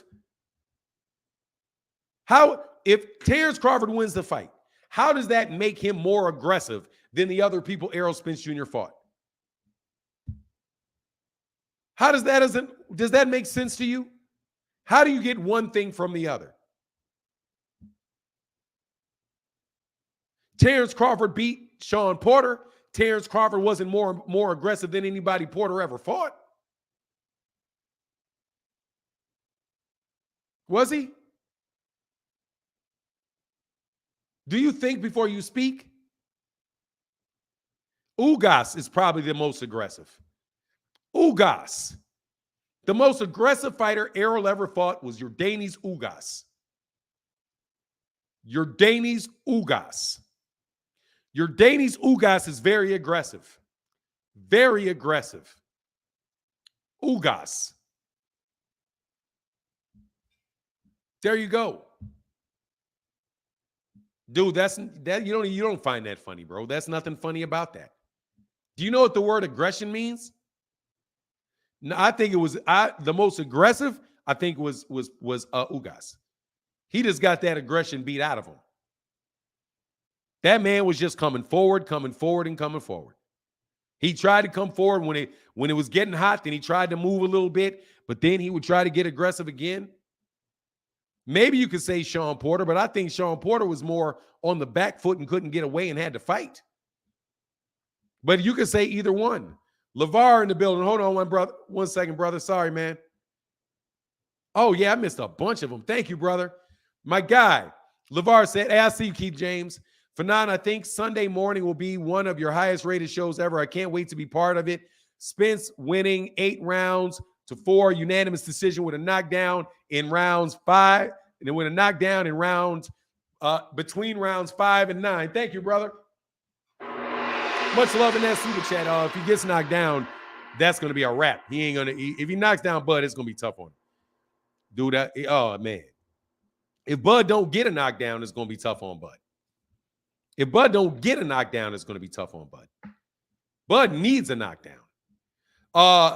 Keith James said, remember Mikey said Bud wasn't there to be hit. Yes, sir. You're right. And Errol Spence wasn't there to be hit. Yes, sir. I remember that. And Will Sanchez, thank you, brother, for that support, said, this is what I know. After last night's shenanigans from the Crawford camp, I believe Crawford own camp just guaranteed Crawford's demise in the ring on Saturday. We will see on Saturday Crawford getting stopped because of his team. Nah, man, I think if he gets stopped, he's going to get stopped because of Errol. I don't think Errol is those guys. I think those guys are very focused, bro. All that stuff to intimidate the other camp. Nah, bro. It's gonna be tough, bro. It's gonna be tough. Keith James, how can I help you, sir? Hey, what's up, Fanon? Listen, I'm good, man. How are you?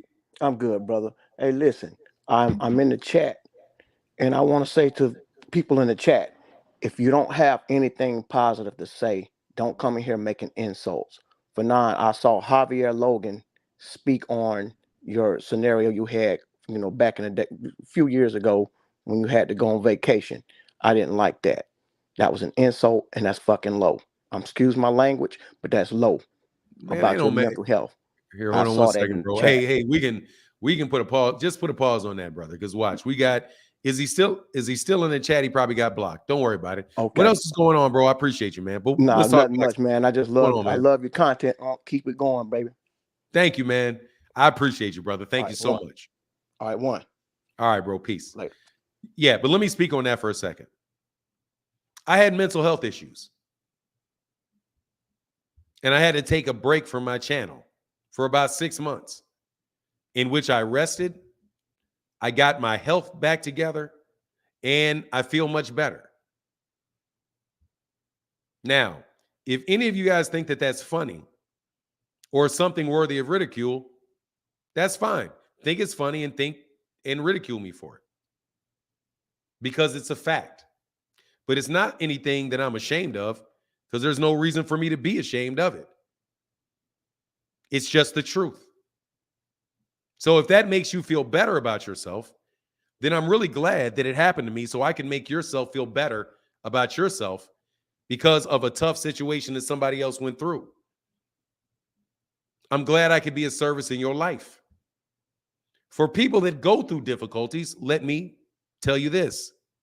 No matter what you go through, God puts things in your life that you're going to have to figure out how to get past. You work through it, and you will get past it. When you get past it, remember what you went through and keep working forward to make sure it doesn't happen again. That's an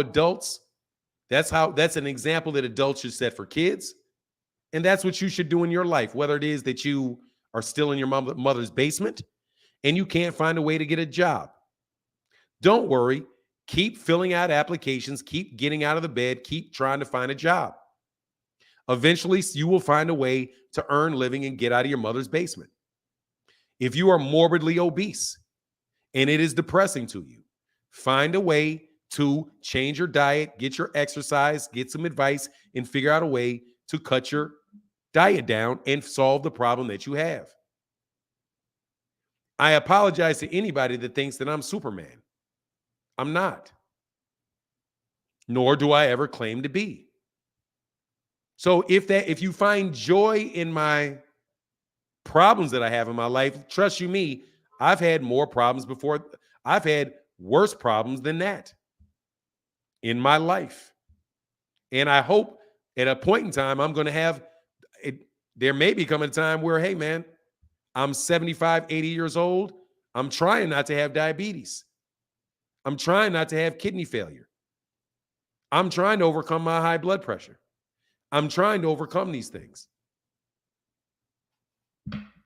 I'm trying to prevent these things, and I'm trying to overcome things. Now, if that doesn't apply to your life, then you are an extremely fortunate person. But I don't take any insult from it, because I'll tell anybody that. Doesn't make a difference to me. You know why? Because I got my own business, and somebody can leave a super chat, and somebody can leave a cash app, and somebody can watch my videos. And as a result, that pulls in income from YouTube, and I can pay for my son's college and my daughter's college, who I put through college. And I can support my family by helping them have income when they need it, because I'm a grown man, and that's what grown men do. And I'm fortunate that I'm able to do that. Any health issues that you have is like a pimple on the forehead. You pop it, wait for it to heal, and you keep pushing. So thank you very much, man, for that. What do you want me to say? I'm not going to lie to you like you guys lie to me. I can go to sleep every night knowing I'm not lying to you. I'm not pretending with you. Can you do that? Can you look in the face of unknown amount of people and tell them in their face exactly what your troubles are and say, look, that is true about me? Can you do that?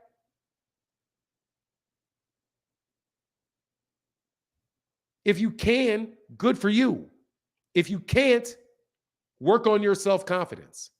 Because at the end of the day, just like that little comedian said, it's self-esteem. Esteem of your motherfucking self. Self-esteem. Esteem of yourself. Self-confidence. Confidence of yourself. I don't care what you think of me. Black, bald, old, crazy, sick. God made me. God made me. So what you got to say to God? Go tell him. Go tell her. Go tell it. Go tell them that you find their creation to be a joke. Go do it. And let's see if the creator cracks a joke on you, since you think it's funny. That's all I got to say about it. I'll say that till I'm dead. I'll say that same thing. If you got a problem with what somebody else is going through and you find their situation funny, go tell God that what he chose for them is a joke. So it can turn around and crack that joke on you, Mr. Comedian. Be careful what leaves your mouth. Terry Morgan, how can I help you? Hey, can you hear me? I can hear you perfectly well, brother. Oh, okay, great. I can hear you perfectly well. Okay. We talked a little bit, I think it was like in November, when we were talking about you're breaking up. You're breaking up, bro. Oh, can you hear me now? You're breaking up. All right. Get it a little bit I'm better. traveling Let me right get now, this next guy. See if you can get it. You're driving? Yeah. Okay, you're better now. So go quick before you get into a bad spot. All right, right. I was just trying to chop it up with you. Super excited for the fight. Few things though. First thing, I wanted to commend you on your transparency. I think it takes a lot to be able to speak about one's life, one's journey, one's path, and definitely transparency. I love the fact that you are as transparent as you can be. I think that's commendable. Second thing, I just wanted to also make a connection to when you're talking about Terence Crawford's delusions of grandeur. How you were speaking to that can be also a good thing. And as a former coach, we saw those things as, again, a good thing. When wrestlers are getting close to their competing time, you want their mindset, their belief systems to be as high as it can be. And the fact that Terence Crawford has this, I mean, you can even call it this honorary sense of I'm always going to win. I got to win. I got to win. I got to win. I think that trend that goes into as a positive in my book, because as you focus on something in the conscious brain, conscious mind, that then moves into your subconscious.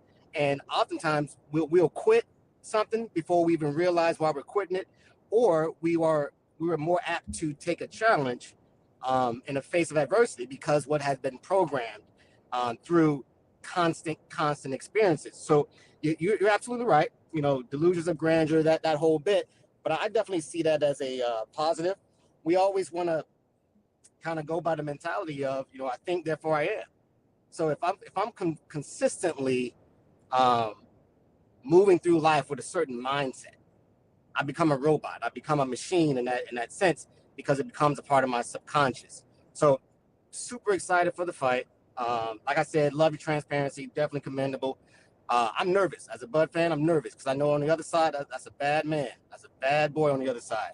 I'm a Spence fan. I'm a Bud fan. I love both of them when they're in different weight classes. But I knew at some point we were going to have this crossroads. But again, great channel, great commentary. Commend you on your transparency. I also think the delusions of grandeur, that whole mindset, the whole belief system, is definitely a positive for those who have tapped into that ability to turn those conscious thoughts into a subconscious belief system. Very powerful. Yeah. Just a comment before you get off. Very powerful. Yeah. Being able to think and behave in a matter where no one can affect your belief, and being able to achieve what you want to achieve is a very, very powerful thing. Absolutely. It is, without a doubt. And in saying that, that's one of the parts. I'm glad that you caught that, because some people don't catch that. I'm looking at it and saying, look, this dude will definitely, even if he ain't got a chance to win some, dude, he's going to think he can win. Bingo. You know what I mean? He ain't gonna quit. He ain't gonna quit. Yeah, that means that man ain't got any quit in him, and that's a big thing. That's definitely a very big thing. All right, bro. Appreciate you, man. Thank you, Terry. Come back again, man. Appreciate you, man. Absolutely. Take it easy. All right, the one. As always, that's good, man. I like having cats on the channel like that, man. What's going on, Avery Sherman? How are you, man? What's up, Fanon? Can you hear me, bro? Man, I hear you perfectly well, man. How are you? I'm doing well. How about yourself? Man, I can't complain, man. Just, like everybody else, man, wondering what's going to happen in this fight, man. Can't wait to see it. Straight up. I'm with you. First, I just want to say I started watching your channel probably a couple months back. Love how you do your videos and everything. And, just was like, I fuck with your channel. I don't know if this is a big deal or not, but damn near more than Fight Hype. Just because I like how you do your videos. But I fuck with Fight Hype too, though. You know what I'm saying? They be having the good shit, but I really tune into your shit every day just to get the everyday shit for sure. But yeah. We kind of different, bro. Fight Hype's a great channel. Fight Hype is more like videography, and they're like literally fighting the hype. They're at the fights. They're doing all that. They be on the scene a little more. Yeah, we just doing kind of like barbershop conversation.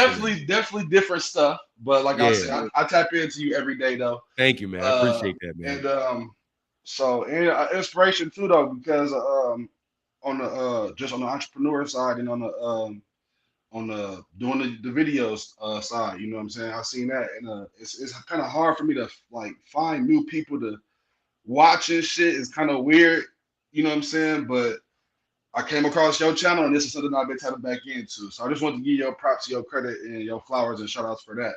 Thank you. As far as the fight, I'm a big Spence fan. I really heard about Spence in 2018 from his car accident, and then I was like, damn, it's supposed to be a fight. That dude who got in the car accident got a fight coming up. Let me tune in. I want to see if he's gonna be still nice because they said that motherfucker got flipped out of the car.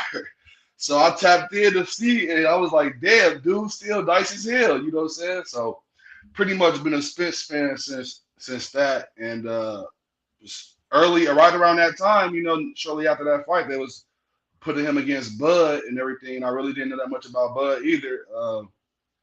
So looked into Bud a little bit and been wanting that fight ever since, clamoring for that fight ever since. It's finally here. I am a little nervous for Bud quick reflexes and his ability just to catch you slipping. You know what I'm saying? Like, and if Errol slip at all, like, I know more than any fight that Bud ever been in, he waiting for that moment to try to catch Spence ass slipping. You know what I'm saying? And put him down. So I'm just nervous for that. But that's about it, really. I really just feel like Spence gonna keep the pressure on him like Bud never had before. And like everybody say, I feel like Spence break motherfuckers. He just keep punching you wherever, like he said, he trying to hit you. He just want to hit you. He just want to touch you. Wherever he can hit you at, he'll hit you there. And he looking to hurt you and everything. I think that is gonna pay off for him. But just wanted to give my 2 cents on what I thought was gonna go down on the fight, really. Yes, sir. Thanks, man. I appreciate you, man. Thanks for coming by, man. For sure. All right, brother. Get back with you, sir.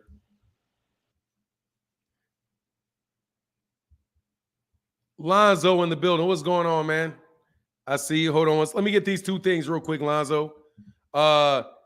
Hey, my guy Dursey said, I can't say it. I can't read that. Mr. Blackwell Jr., Killer Spin, $5 holler, brother. Yes, sir, bro. Shout out to Killer Spin, man. Great organization out there. Buy all your table tennis products from Killer Spin. And then my guy, thank you, Primo.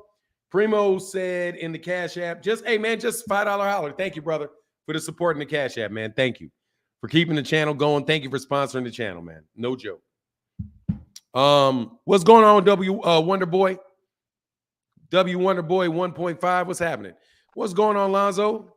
Hey, what's up, Pernod? Grand morning. Hey. Yes, sir. Grand morning to you. Hey, man, I'm so excited for the fight, man. Hey, man down, strap season. We gonna be smoking on Bud. Hey, shout out to Terry Smooths. We're gonna have the hashtag Puffy Nipples for all the Bud buddies. Hey, you hear me? I'm sorry, what'd you say? I said hashtag shout out to Terry Smooth on the hashtag Puffy Nipples. We got some Puffy Nipples for the Bud buddies.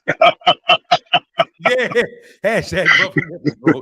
Yeah, no, that's just hilarious. Yeah, no, but like I said before, I got I'm Team Spence. Bud got his puncher chance, man. But there ain't no way he beating Errol if he don't knock him down multiple times or out or stop him or somehow. Like, there's no way he wins, man. He ain't winning the rounds. No way.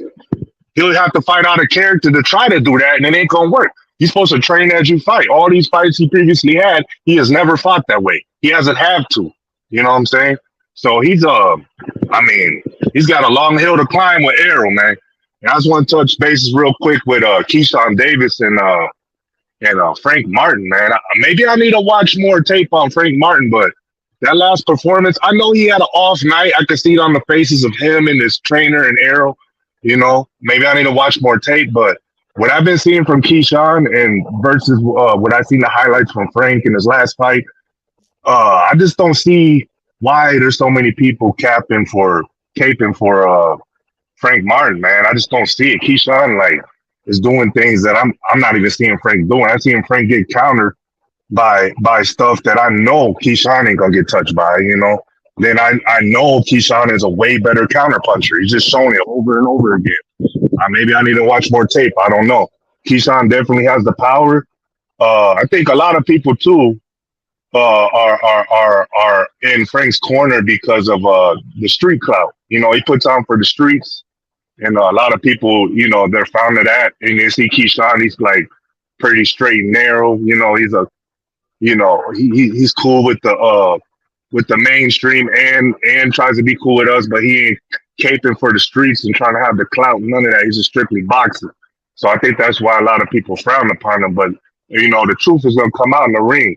But one thing I could say is if Keyshawn Davis doesn't go see Frank Martin ASAP, he's gonna lose a lot of my respect, man, because he talks too much to not go see that man. You know what I'm saying? Make it happen.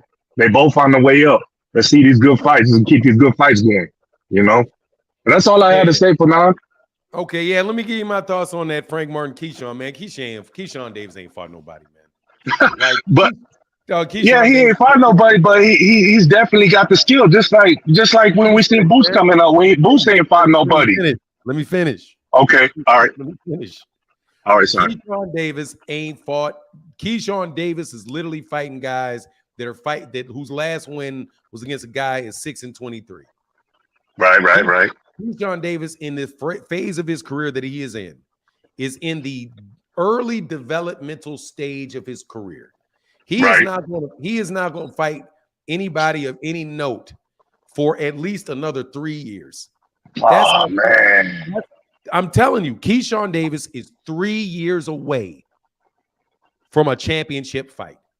3 years. You don't think he can come see Frank? He's 3 years away, man. That dude literally, he's 9-0. He's got 9 fights. He's nowhere. Keyshawn Davis is nowhere near. Let me tell you what Keyshawn Davis is with. Keyshawn Davis is out there with guys like Raymond Ford. He's there with like Raymond Ford. He's out there. He's in there with guys like other guys that are in, as far as their development goes as a fighter. They are way down. They are way early in there in how you develop a fighter. And in the Raw network. No, it's not Raw. It's not even that. It really is the fact that he is being built up to be a champion, and they are going to matchmake him and get him different levels of fight, get him to different points. Keyshawn Davis is a young kid. I don't even know how many Keyshawn Davis is. Keyshawn Davis may be what, 22? So 23, something like that. Keyshawn, let me see. He's 24, right? Yeah, he's about Boots' age. Yeah. Yeah, but Boots has got 30 fights. Right. So what I'm saying is, like, I don't know where Keyshawn Davis is going to be when Keyshawn Davis gets developed to the point where he's going to fight championship fighters. But if Keyshawn Davis fights, from what I can see, if Keyshawn Davis fights Frank Martin right now, he's going to get beat up. That's what I think. I don't know, man. I'm telling you, dude. Frank Martin is already beaten. Dude, Frank Martin beat Jackson Marinez. He knocked out Jackson Marinez, and then he beat Michelle Rivera. And both of those dudes were in that one of those upper level, like mid to upper level. Right. I did notice that. Like the guy that Frank Martin was fighting was higher competition than the average Keyshawn fighter. Yeah. The guy that Keyshawn Davis that Frank Martin beat was an Olympic bronze medalist. Okay. He's an Olympic I need to watch more tape on Frank. That's why I called in and said maybe I need to watch more tape, man. I don't think it's necessarily the tape.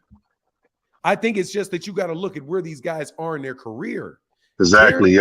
This guy fought a guy. Now, the guy that Keyshawn Davis, that he fought he's 30 years old. The dude is like, I don't remember how he's like 13 and whatever. He's got like double-digit fights, but he's got 13 fights. But he's 30 years old or 32 years old. So what he is he's more of like a guy, like maybe like a Baturbiev type of guy or a Lomachenko type guy that even though he doesn't have a lot of fights, he has a very, very successful amateur career, and then he turned pro and is undefeated as pro. And he got a good resume. Yeah. Yeah, but so you're not going to know who he is. But at the same time, dude, that guy is somebody who can really, really box. So what he did with Frank Martin was he's an Olympic bronze medalist. And he's he could box. Right. But then what Frank Martin did in that fight is he wound up walking him down, dropping him, and pulled out the fight. Keyshawn Davis may be a different thing altogether, but I think if Keyshawn Davis fights Frank Martin in like 2 years, then Keyshawn Davis may do him dirty. But if he fights him right now, man, that's an entirely different level at a professional than Keyshawn Davis has been in, and Frank Martin can crack. Yeah, Like, but I definitely been seeing improvements in Keyshawn's game, man. Like that little shoulder slip he did, man. Oh man, that was nasty with that straight down the pipe, man. That was a nasty knockout he did right there, man. That was clean. He couldn't do that more cleaner. That's textbook right there, man. That was beautiful. yeah, but like, what do you think is gonna happen with Keyshawn and Tank? Oh man, There you go. I think Tank get him out of here, man. Tank will get him out of here. Because he's just too developed. Yeah. He's just too developed. But the same thing, I'm telling you, with Frank and like Frank and Tank, I got Tank winning that fight, but Frank will put a fight with Tank. Put a fight with Tank. Right. But hey, man, let me get to the next guy. Thank you, brother. I appreciate it. Hey, one more thing. I just want to say, I hope Keyshawn don't stay with Top Rank too long like Bud did, man. I don't have to drop him off my roster, man. But, all right, man. Later. All right, brother. Back, man. Yes, sir. Isaiah Tilson, how can I help you, sir? Yo, what's up, Fana? Yeah, man. I don't know. Man, what's up? Nothing, man. No disrespect to the last ball, man. Yeah, man. I don't think Keyshawn can step in the ring with Frank right now, man. When Frank beat Rivera, he got my respect, man. That he got my respect for that. I think the last guy that Frank just fought was a tough guy, and I think that they underestimated the guy that he fought. But I want to say something real quick about Terence. Yo, I think Terence Crawford is going to quit. I know a lot of people think that he don't got no quit in him, but one thing I can say, I'm a fan of the Russells, man. The Gary Russells. So, you know what I mean? I think people think it's personal between me and Terence. I don't got no personal problem with Terence Crawford, but when you beat a bully and you embarrass a bully, it's going to be different. I think that Errol is going to. I don't think that Terence never been in front of like how you was explaining in the tennis game. I think that you were so right, and I don't know what you're alluding to this, but Errol is not going. Terence is not going to understand how tough it is until he's inside there with somebody that's fundamentally sound. Like when you got somebody that's fundamentally sound, that's don't never drop his hands. And I see how focused Errol is inside the press conference. People keep saying that he beat out because he didn't say nothing when Terence was talking to and Terence was talking tough. I think that was focusedness. I think that he knows that he can't break focus against Terence because Terence throws a lot of wild punches. He's real athletic. Like you said, his reflexes is great. All those things are great about Terence. But once when you get somebody, and I watch this a lot in gyms, in the gym when I'm training guys or training kids, that somebody that's real talented, when they go up against somebody that's real disciplined, this guy been eating right, training right, and you see Errol looks like he's ready for the fight. You know, I understand Terence come with the sweat, and that's what usually is done. You know what I mean? You still sweating down around that time. But Errol looked like that he lost the weight the proper way. And when you do it the proper way and you do certain things the proper, you're ready. Your body is just ready. You don't have to get ready. I think that Terence never been in front of a guy that's like Errol before. And I'm telling you, I think that he's going to quit within the 6th, 7th round. It's going to be James Toney and Roy Jones again. Even though James Toney made he didn't want to be at that weight no more. He didn't want to do that. But Roy Jones embarrassed James Toney. He let you know that James Toney stands in the same position. Even though he switch a lot and do a lot, James Toney stands in the same position. And Roy embarrassed James. I think that once when he embarrassed James, you might see the little killer come out of Terence Crawford. But I want to hear what you guys say, but I know you always got some good opinions, man, good arguments. I don't see the James Toney Roy deal because of the styles. That kind of threw me. Because the styles look a lot different to me. But man, no, there's nothing much I can really say about that. I mean, typically speaking, yeah, that will happen. If you find a guy that is really, really athletic and he likes to do cute things, likes to, like throw you off and do Absolutely. all of that. You have somebody that is a very straightforward guy, and somebody that is very that knows, basically the people that recognize, they can tell the difference between the cake and the frosting. You know what I mean?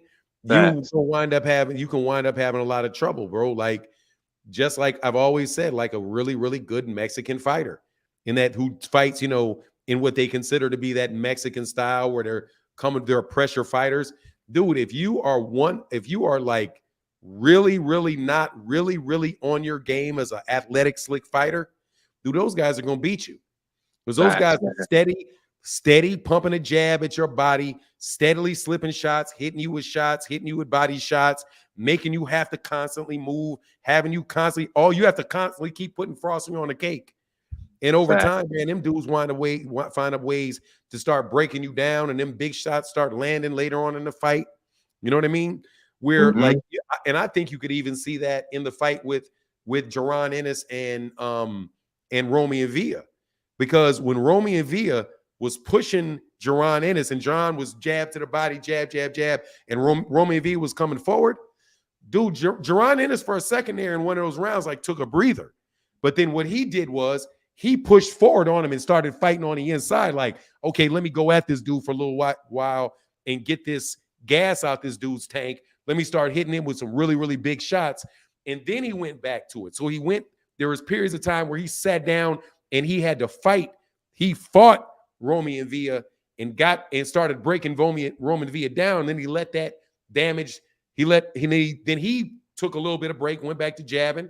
But if Jaron Ennis had not had the ability to push Romy and Villa back and really beat him up on the inside and give him worse than what Romy and Villa was giving him on the inside, dude, you don't know how that fight would have turned out. Because Romy and Villa, because that man might have kept just coming at him and really started hitting on big shots on Jaron.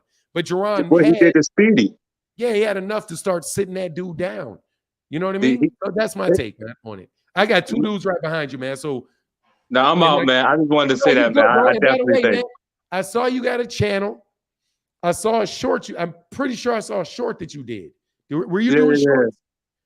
Yeah. I got a little channel, man. Yo, you made me start my channel though. Shout out to my brother though, real quick for now, because he made me watch this. I box. I'm out of Philly, man. I train with the Innocents a lot. And my brother's a truck driver. He listened to you literally for the last 5 years, bro. He put me on you like the beginning of 2020. He listening right now. My brother's on trucking company. Yeah, his name Michael Tilson, man. So I just want to say shout out to Mike. Yeah, Michael Tilson. Yeah, shout out Michael Tilson. What's going on, brother? Good looking for now. Thank you, man. I listen to you though. Good looking. Thanks for saying the channel, man. I appreciate it, man. Dog, come on more, man. Let people know about your channel, brother. And I enjoyed it, man. I enjoyed it. I think I subscribed. If I didn't, I saw a short. But I think I subscribed to you, bro. I'm pretty sure I did. All right, thank you, man. Because I be saying a lot of stuff that I be like elaborating on your stuff because you be saying some true stuff. I be watching you on Twitter a lot. You know, I follow you on Twitter. I talk about stock though. I talk about the stock market on Twitter. But yeah, I be watching on Twitter. You be saying some true stuff, man. I'll tell you, I mess with you though for now. Good looking, man. Hey, likewise, brother. It was good having a conversation with you, man. Get back. All right, brother. All right, peace. Take care, man. Hold on real second, Dean. Let me get to these two very rare cash super chats in this mug. Matthew Thomas said, great ones have all endured something. Yeah, and non-great ones too. We all endure something, man. Like you trying to kick it. How you going to try to kick me when I'm up? You know what I mean? I'm up. You can't kick me while I'm up. Hey, my guy, Jeffrey Brooks said, I'm not sure which more entertaining, that the fight or that press conference. Yeah, it was great, man. Both sides look focused and ready. Go Crawford. Hey, man, shout out to my guy, the great Jeffrey Brooks, brother. Thank you for that support, man. Appreciate you, man. I know we had that little falling out the other day, but I'm glad you're sticking with me, brother. Affluent Dollar Jizzle said, who would you say is the better fighter on the back foot? Do you see that being the difference? Who's the better fighter on the back foot? I don't know. I know who I see fighting more often on the back foot is Terence. I see him fight more often on the back foot. I've never seen Errol have any problems fighting on the back foot. I've seen him fight on the back foot, and he fought on the back foot very well. But I can't really say who's better at that because I've never seen Errol have any problems being on the back foot. I've never seen anybody press Errol and have him moving backwards and him not be able to jab, slip, and move. I've seen him every time he's had to go backwards. He looked very mobile to me. So I can't tell you who's better on the back foot. I can just tell you who fights on the back foot more often. Terence Crawford fights on the back foot more often than Errol Spence Jr. does. But That's not the same thing as saying that somebody's better at it. I just don't know. Thank you, man. Appreciate you. Deem in the building. What's up, Deem? Yo, Fanon, what's up, baby? How you doing, man? Man, I can't complain about a thing, brother. Tomorrow. Huh? Yeah. Yeah. Yo, I Yes, keep telling sir. y'all. You know I got Errol winning.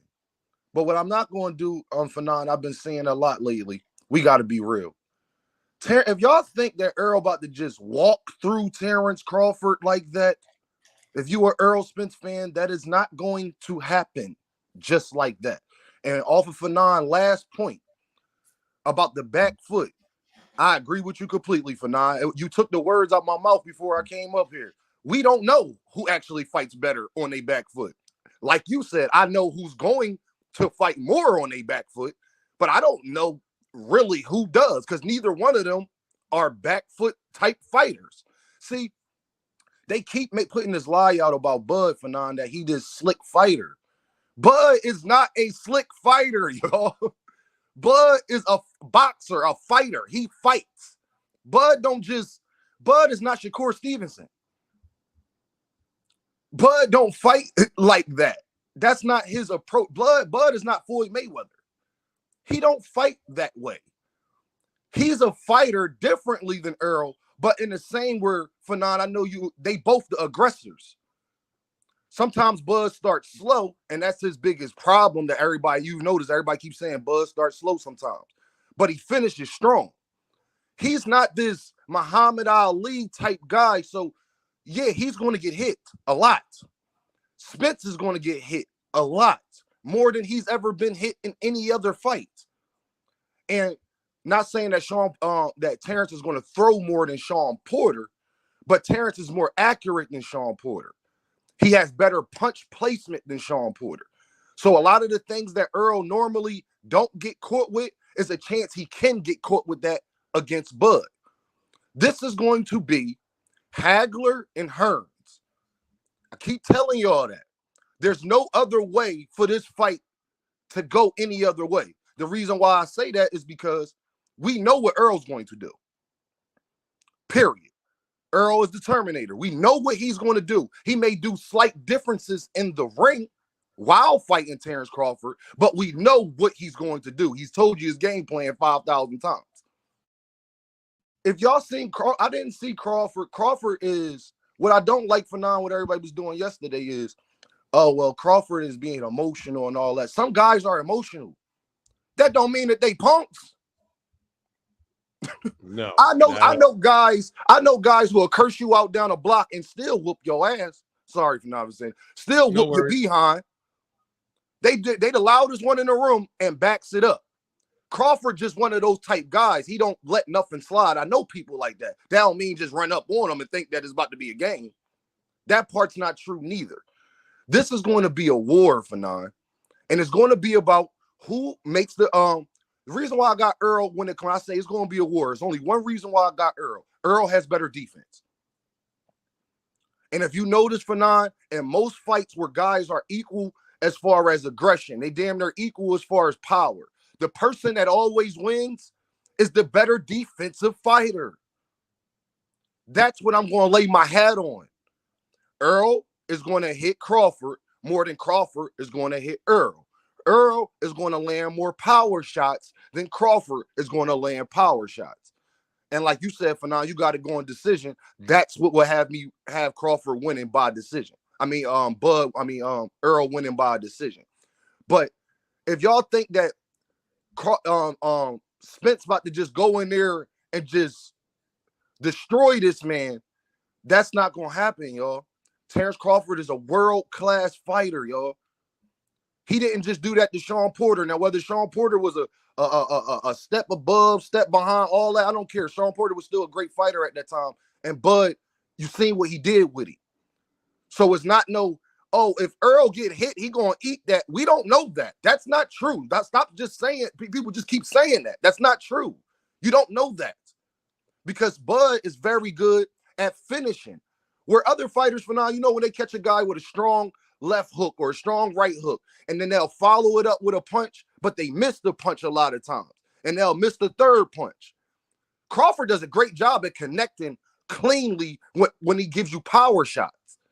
So we got to keep these things in mind. And that's why I said for 9, it's going to be Hagler-Hearns, because Hearns is Crawford. He know it was no other way for him to go out there and fight him. Him being on his back foot, throwing the jab out all fight is not going to win you a fight against Errol Spence. You have to go in there and be first. You have to attack first against Spence. You can't let him get in the rhythm. You have to break his pattern. If you're not able to do that, you're going to lose. But I got faith that Crawford's going to do that a lot. So I just think there's going to be a knockout brawl. It's going to be a war. Both guys' face going to be lumped up, the whole 9. And I just hope that the judges get it right for 9. That's my biggest concern with these judges, man. I've seen the judges. I just hope that they get it right and know, and we ain't talking about a big controversy afterwards. And I land my plane there, big dog. All right, brother. Appreciate you, man. Thank you. You already man. know for 9. Yes, sir. Appreciate that. Appreciate that. Ain't nothing wrong with what you said, bro. That dude named, I don't know what the rest of that is. That dude named Dave. How can I help you? How you doing, Fanon? I'll be quick here. I'm out here in Vegas right now, and I've been following you for about a couple of years. And I started following you when you said you live in the Chicagoland suburbs. And I heard when you said like W, and I didn't know if it was Waubonsie or Wheaton. And I'm like, I'm in that area. So I just been rocking with you ever since when I heard you say that and everything. Wheaton. Yeah. My wife works in Wheaton, actually. Okay, that's what's up. Yeah. So I'm always just say I'm ninja watching when I drop my supers and everything. So I'm out here staying at the Palazzo. It is hot as ever, but I'm rocking with Spence, man. I'm just looking at that press conference way Bud just looks so drained. The punch output. I mean, it's going to be a good fight. I mean, it gives the same atmosphere when I was out here in April with Tank Davis and Ryan Garcia. Vegas feels that same atmosphere right now. It is the people, just the way everything's going out right now. But it just gives the comparison. I don't know what it is, like the PBC fighters, like against like top ranked fighters. I don't know what it is. It just feels like, you know, Bud's a great fighter, but just the way they built his record up, and I'm just looking at that punch output and just the way Bud is looking right now. I'm going either to 10 by Spence or the unanimous decision. What's the first you broke up before the unanimous decision? Or stoppage by 10th round. That's what I'm saying. By the 10th round. By the 10th round, you know. So, but I don't got no smoke for Fanon. Are you from Wheaton are you from that area? Actually, I'm born and raised in like Bolingbrook. I lived in Lombard, you know, Naperville area. Bolingbrook. What high school you go to, man? BHS, man. Bolingbrook. You went to Bolingbrook. Yeah. Okay, yeah. Oh yeah, dude. I went to Wheaton Central. So do you like you go to church out there? Your family go to church out there? No. My family was with Jehovah's Witnesses. I'm not that no more. Oh, okay. I'm not in that cult no more. But you know. Oh, okay. Yeah, you know. But you went to so you went to Bolingbrook. Just so you know, man, we got you. So you listen to house music? My brother, who's about your age, I'm 43. My brother turned 50, so he's heavy into the deep house movement. I'm around it all the time. That's not my number one thing, but I know when you support that channel that you always promote. So they're from there. Yeah, I know. So that's why Go ahead, I'm listening. Oh no. So when you drop that a few times, I'm like, house music is not my thing, but my brother always rocks a bit. Every once in a while, I go to house parties every now and then. So I was like, okay, I'm gonna check them cats out. You know, and it's dope. It's good. Yeah. That's what's up. So yeah, we from the same area, man. I actually went to grade school in Lombard, and then I used to live in Lombard. Yeah, Ron Weir. There's these buildings across the street from the mall. It's called City View. It looks like which mall? You talking about Yorktown? Yeah, Yorktown. Okay, so you're by Roosevelt Road, then Butterfield. Yeah. What did you say? Butterfield. Yeah, my bad. Butterfield. Yeah. Okay. Yeah. So you would have been like somebody would have went by like to South. Glenbar South. Glenbar South, and I also went to COD. So I'm all in the area where you. Yeah, I went to I went to COD for a year too. Yeah, okay, I ran track over there. Same stuff. That's what's up, man. All right, bro. Yeah, but you about 10 years, so he was a little shorter. He was about 10 years younger than me. Yeah. So you got out like 97. I got out in 98, and my brother got out in 91. So you remind me of like my big brother and my cousins who are in that 89 to 91 range, basically. Like, yeah. So, I'm like 87. I'm an 87, but 91. That means if he was 91, if I was a senior in high school, he was like in 7th grade, man. So yeah. Right. So you remind me of my older cousins and that age gap that we got in my family. So I guess I'm always just. Are they from that area too? Oh man, my family came from the South. You know how it goes, Mississippi and Kentucky. Then it came up to the west side of Chicago, around K-Town, that area. And then everybody migrated to the suburbs. Yeah. So you know how that goes. West side. yeah. You know, my dad and my mom's around the, K-Town area. And then it's like when they got married, they's like, yo, we can't raise no kids out here. So nah, you got to get past Maywood. You got to get a little bit west of Maywood. Yeah. So they came to Bolingbrook, and then everybody followed suit to like Romeoville and like Wheaton and like all the areas like that, basically. You know that situation. Yeah, just sure. Bolingbrook is, I got a lot of good friends live in Bolingbrook, man, in Aurora and all of that. Yeah. So I'll go real fast. But I said I got tickets to the fight. I can't wait to be in the building. There's a couple of guys I'm not name dropping, but they know you and they salute you as well. Who got YouTube channels. Not gonna say the name, but Okay, but yeah. But we all out here in Vegas, so it's gonna be lit. And I'll be back in the chat again. I'll drop a few supers. Ninja watching. But I appreciate the channel, man. And you get me through my mornings when I'm working. Hey man, and it is definitely nice to see somebody from the area that the people that I got so many people I love in that area. So it is really, and I miss it, man. I do miss it. But all right, brother, I get back with you, sir. Yes. Take care. All right, peace. Yeah, man, that's nice, man. Nice seeing the young man because out there, man, doing well, bro. It can be rough out there too. That shit can be rough out there. Yeah, I'm from Illinois, man. Yeah, I'm from Illinois. Hey, what's going on? Come on, Oz, brother. What's happening, man?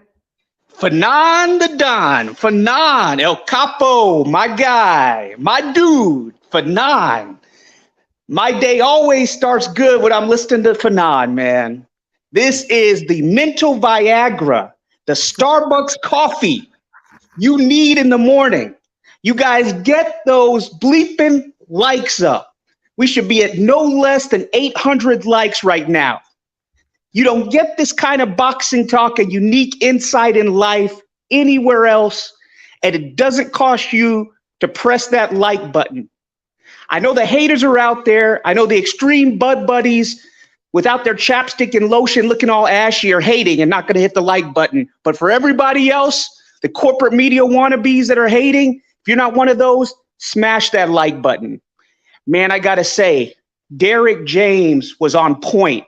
He has won the mental battle thus far with Team Crawford and their bullying tactics, and he was great yesterday. Everything was kosher until Bomac accused and used that insinuation that Errol been ducking and hiding Spence.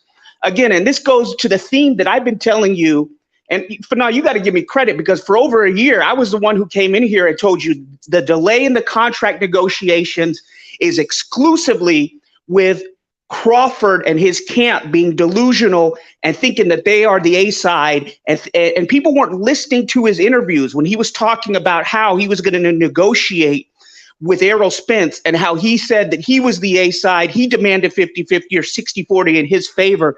And I was telling people, listen to the man's words. Every fight that Errol Spence negotiated, the negotiations were smooth sailing up until this one. Derek James yesterday was brilliant. He brilliantly responded to Bomac's point or lies, fabrications, because I can't keep up with all the lies, the contradictions, the fabrications from Crawford's camp, the personal attacks, because everything was fine until he said Errol Spence was hiding and had been ducking and insinuated. And then Derek got him. Derek is usually a Zen guy. He's into the Buddhism and the calmness and the peacefulness and stuff like that. But Derek brilliantly responded to Bomac talking about you hiding those cheeseburgers, you hiding those Cheetos. And that was 100% warranted, 100% warranted. It's standing up for his fighter because these guys have heard these attacks, these character assassinations being puffed up by a biased corporate media against their character when they're the ones who really wanted this fight, who really pursued this fight through the ends of the earth. And I got to salute Derek James for standing his ground, for not letting those lies go unchecked. And then Bomac says, you don't know anything about being undisputed. Well, what about Jermell Charlo? Who had a more difficult and arduous journey to be undisputed at 154, Jermell Charlo, or at 140 with Crawford? And that's a rhetorical question because the Bud Buddies are going to come in and respond to this. You were going up against Tony Danza and Who's the Boss. You were going up against these weird fighters at 140 that nobody's heard of since then. And Jermell was going up against killer after killer after killer, and he looked great against a Castano rematch. Put all those guys that Crawford beat and faced at 140, make them the size of a 154 Carlos Castano. Fanon, do any of those guys at 140, if they were the same size as Carlos Castano, Brian Castano, I'm thinking of his brother, I'm sorry, Brian Castano, his brother's name is Carlos. Do any of those guys beat Castano if they're the same size? Who of the guys that Crawford beat at 140? Oh, hell no. Say that again. Say that again for the people in the back. Are any of those guys competitive that Crawford beat at 140 to be undisputed against Brian Castano if they're the same size at 154? Hell no. Thank you. No. So when Bomac lied again, and like I said, I have trouble keeping up with all these teams' lies, contradictions, deflections. Errol told you all years ago, these guys are smoke and mirrors, and he's been proven right. You guys owe him an apology. You better respect Derek James's name and what he's done. People are traveling from all over the country and all over the world to work with Derek James, to learn from him. And when you try to take away one of his accomplishments to say that he knows nothing about making an undisputed fighter, that is, oh man, Fanon, that is just beyond the pale to me. And so going into this fight, what I saw yesterday, I saw Crawford. I don't know if he was praying. I don't know if he was sleeping. I don't know what was going on with him when he had his eyes closed. He had his fingers over his nose. I told you about the energy. I told you to pay attention to the energy, pay attention to what these guys are putting out. I see Crawford's team copying Errol Spence from everything from the shoes to everything from the rhetoric that they're using, trying to say that they're the truth and stuff like that. The merchandise, that Ratchet t-shirt that he has, that looks like a knockoff of that Aquaman movie. I haven't seen anybody wearing any of that merchandise. I see ESJ's merchandise selling like hotcakes because Errol is the original. Crawford, with all that he's talked, with everything that he's said and his camp has said and their lies and stuff, they better win tomorrow. They better win. Why? Because they've been the ones who've been constructed. They've been facing nondescript opposition. They've been on that top-ranked matchmaking program. They have not been built the PBC way. An example of a PBC being built tough. Look at Pitbull Cruz's opponent tomorrow. I didn't even know that guy until I saw the press conference. I did some research. That guy has beaten like 7 undefeated fighters. He's much taller than Pitbull Cruz. They call him the O taker, the zero taker, in other words. And Pitbull, we know, is angling for a Gervonta Tank Davis rematch. And I personally thought that at the beginning of the year that was the route Tank was going to go. I felt like he was going to rematch Pitbull Cruz because there's interest, there's money there. And PBC is not matching him up with tomato cans. And so to that caller, I remember the caller a couple callers ago was saying, hey, Keyshawn Davis, I just can't see Frank Martin beating Keyshawn Davis. It's like that Teddy Atlas, when Teddy Atlas got kicked off ESPN, and he pissed off the corporate wigs, corporate media at ESPN when they were pluffing up Gennady Golovkin. And Teddy Atlas asked, when they were talking about Gennady Golovkin's knockout streak, he has that viral moment where he was saying, against who? Against who? Against who? Keyshawn Davis is looking good because he's not facing anybody. Frank Martin is going and being matched tough. So, of course, he's going to have what is called adversity. So when the press conference where Crawford says, yo, I really haven't faced any adversity, that proves I'm the best. No, it doesn't prove you're the best if you haven't faced adversity. Michael Jordan was the best of all time in basketball. Pele was the best of all time in soccer. These guys, even though they were the best in history, they faced adversity. If you're saying that you haven't faced adversity, you haven't faced the tough moments, it's because you've been matched soft, like Charmin toilet paper in that top-ranked matchmaking program. So I couldn't be silent after yesterday. I couldn't be silent when they tried to, when Errol and Derek were doing their job to promote this fight.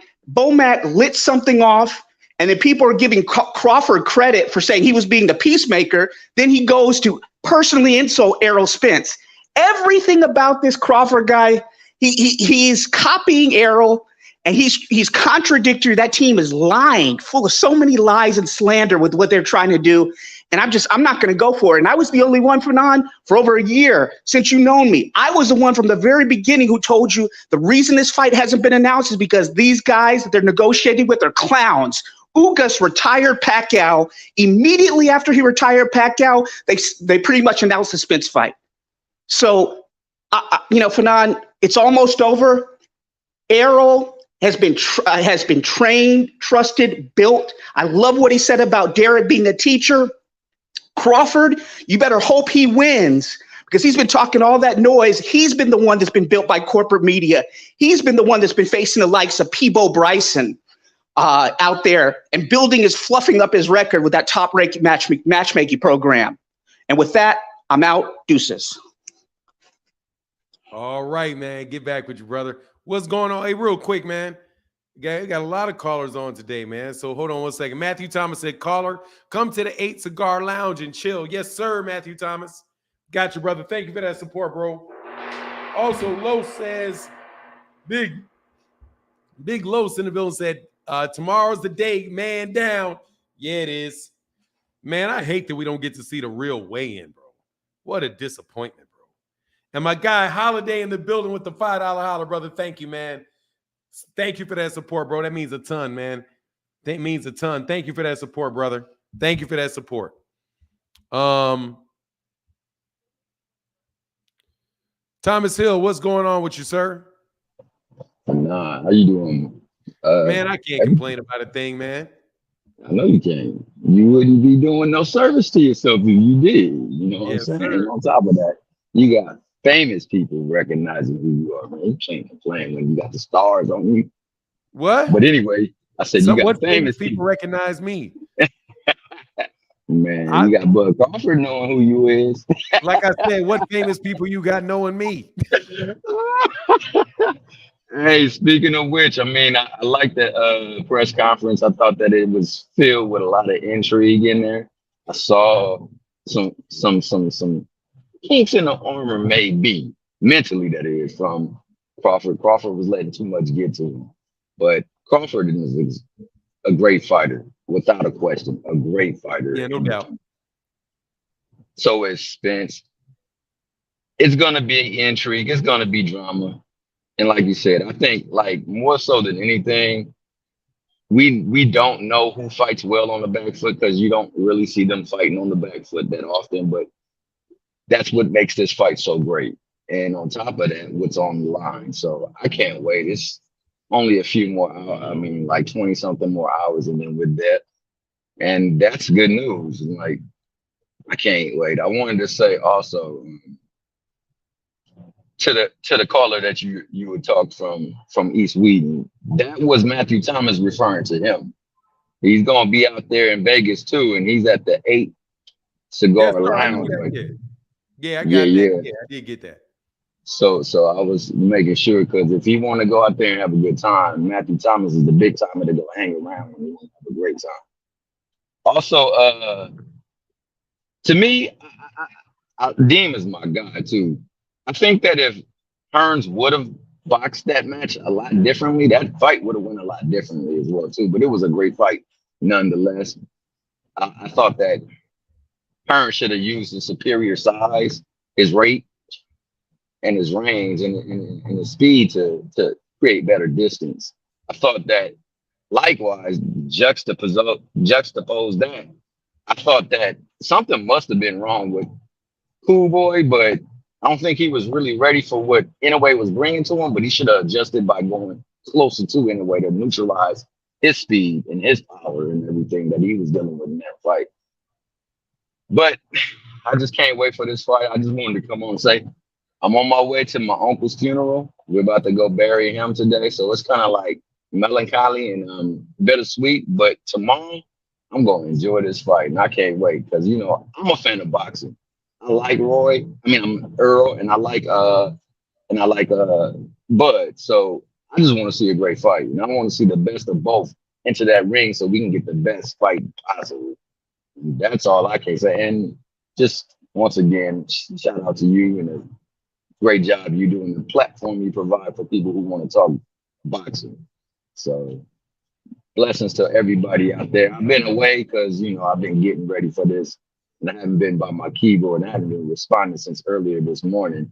But shout out to all my good people. There are some wrenches that I was trying to get, but I'm wait until probably tomorrow for that, if they're on tomorrow with you. But Terry Smooth said he was going to do it, and I don't want to bother him right now. I don't want to bother anybody. I just want to make sure everybody get ready for that big fight. And your boy keep on calling out Tank. I don't know why, but he's trying to get that money, man. Who you talking about? Yo, boy, Monster. Pitbull. Oh yeah, Pitbull ain't my Yeah. boy. Yeah, man, he's trying to get that fight. All right, hey, He's Tommy, trying to get man, that. give you hey, let me do something real quick, man. Let me get a little bit of moment of silence for your uncle. Oh, I appreciate that. And we're gonna do a 10 count for your uncle.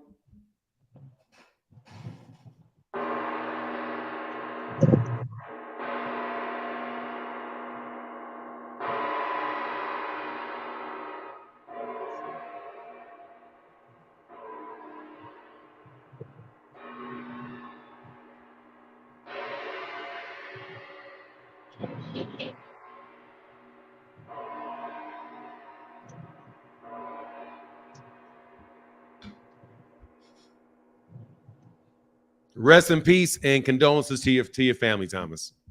Man, I greatly appreciate that for now, man. I really do. Thank you so much. All right, man. You have our condolences, man, and take care of your business, sir. Take care. Hey, all right. Have a blessed day. You as well, Everybody man. You have a blessed day as well. Thank you. Yes, sir. Upper echelon in the building. What's going on, upper echelon?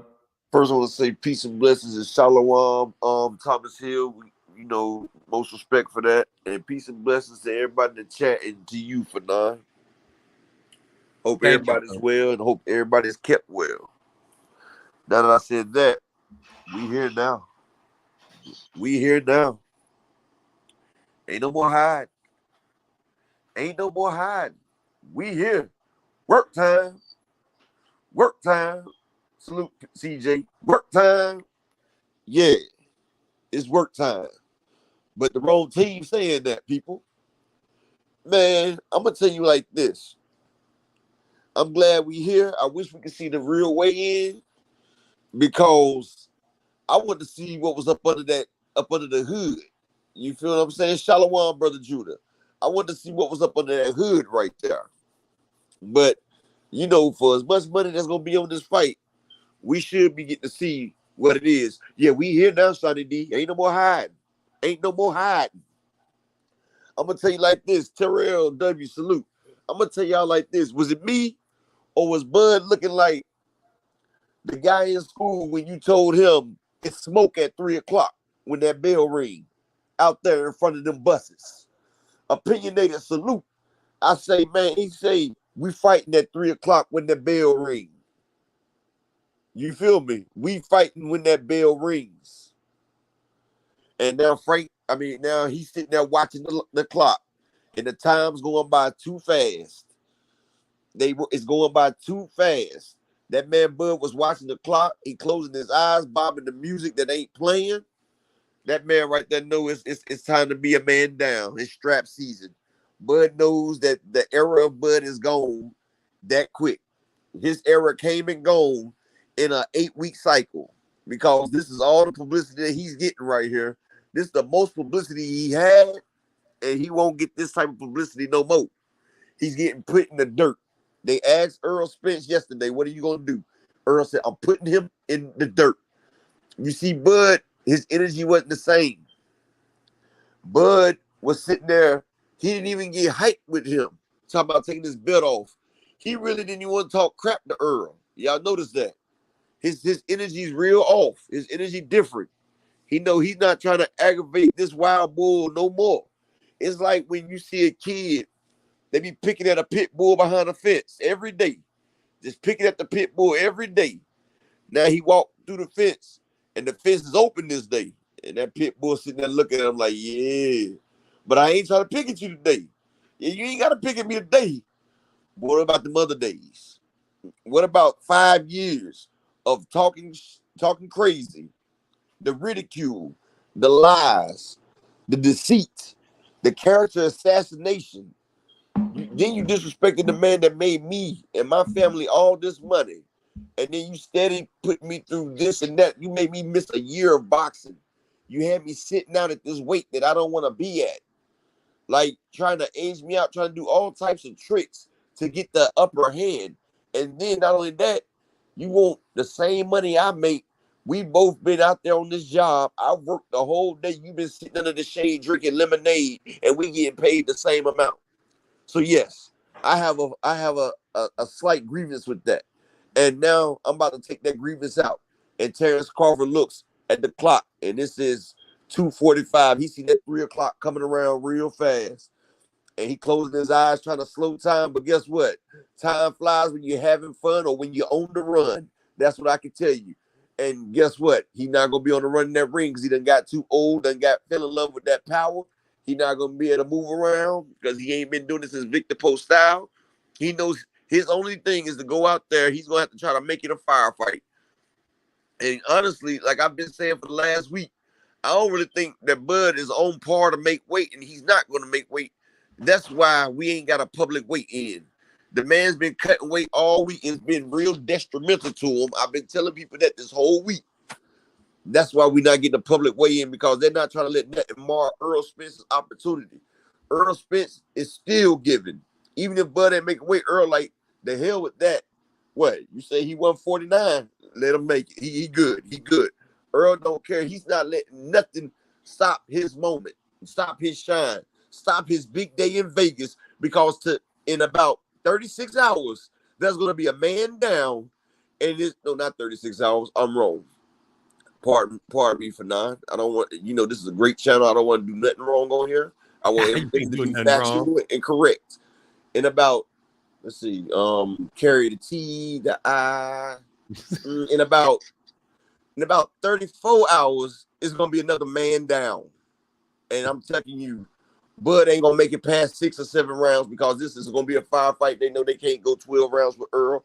They know each round that pass is more detrimental to Bud's health. They know they got to get in there and they got to trade in between shots with Errol. They know they got to try to hit him in the body and they know you can't chop his chin down. They're going to try to hurt him to the body, then come up top, because Errol, he's been ejected from a Ferrari. You can't stop that, man. He's been hit by Atlante. You couldn't stop that, man. He's been smacked by Danny. You couldn't stop. He's been hit by Manny. And you can't stop this man. It's Errol Spence, man down.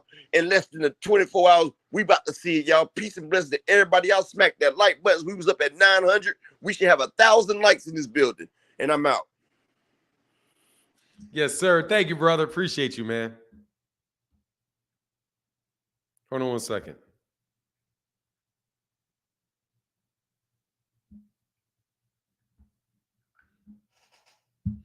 Yes, sir. Hey, go. Prayers go out again. Yeah, absolutely. To Thomas Hill and his family. Yeah, man. Get condolences. Virgil Wimberly said, put him in the dirt.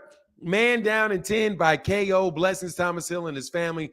Fanon, keep cooking. #1 show on YouTube today. Let's get it. Thank you, brother. I appreciate you guys that support the channel and say those nice things about the show that we do every single solitary day. But you know what it is, dog. It's definitely about them truck drivers and everybody at work. They love to talk about the sport that they love. I did see somebody made a comment. At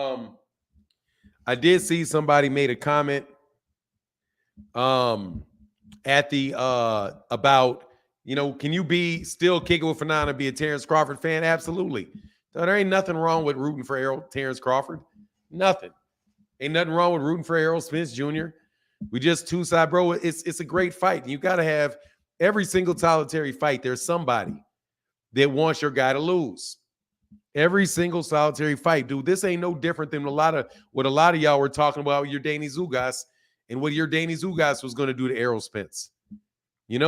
I can't say that necessarily for Terence Crawford, because he's never been in a fight where anybody thought he's going to lose since maybe Breidis Prescott.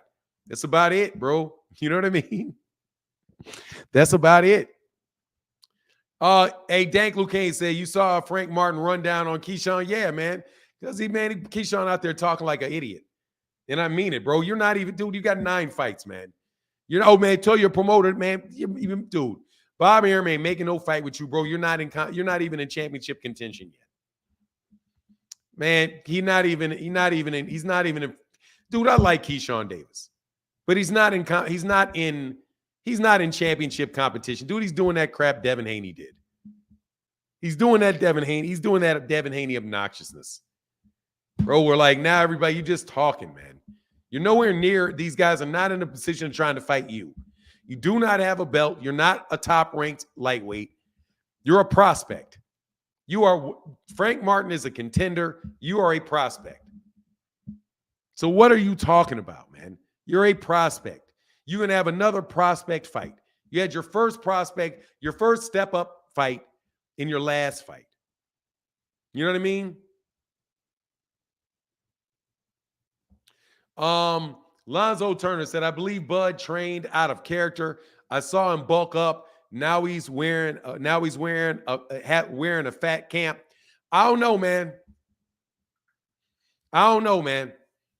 I can't speak on it, but I do see like for somebody that is in a weight class that is like his 3rd weight class, he's now been in that weight class 4 or 5 years.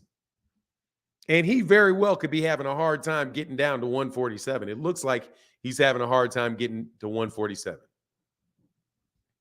That's what he looks like. It looks like he had a hard time getting to 147. To me, he looks like he's having the same issue getting to the weight that Errol Spence has, except for Errol looks a little bit more healthy in the face than Terence does. But again, I don't know if that's because Terence Crawford's cheekbones are so high, because he has high cheekbones. So those high cheekbones, it really makes it look thinned out in here, and it makes his cheekbones look more pronounced.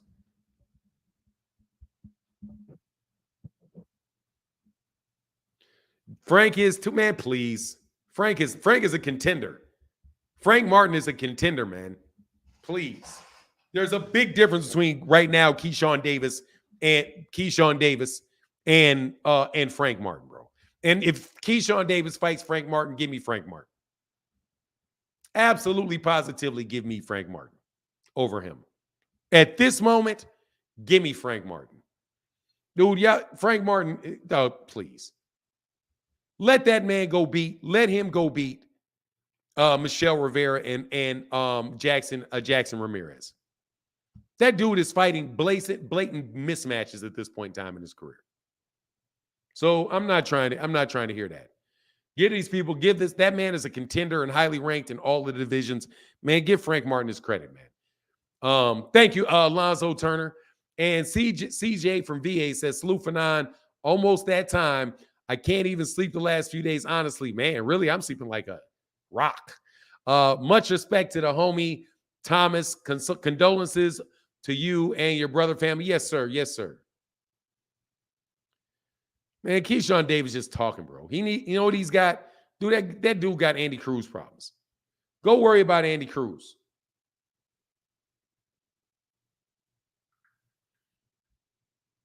Go worry about Andy Cruz. Go worry about Andy Cruz.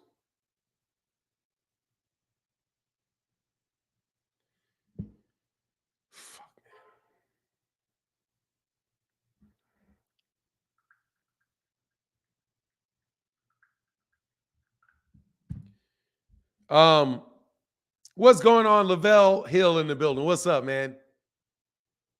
Oh, Lonzo Turner said Errol ain't missed no meals and wearing no fat camp clothes. No, he's really not. I've not seen him in a plastic bag the entire time. I've seen Terence in a plastic bag, getting water weight off. Crawford isn't the same fighter when someone is in his face than when they isn't the same fighter when someone is in his face than when they off each other. Crawford has space to do his thing. Spence will be in his face. That will be the problem. That will be the problem for Crawford.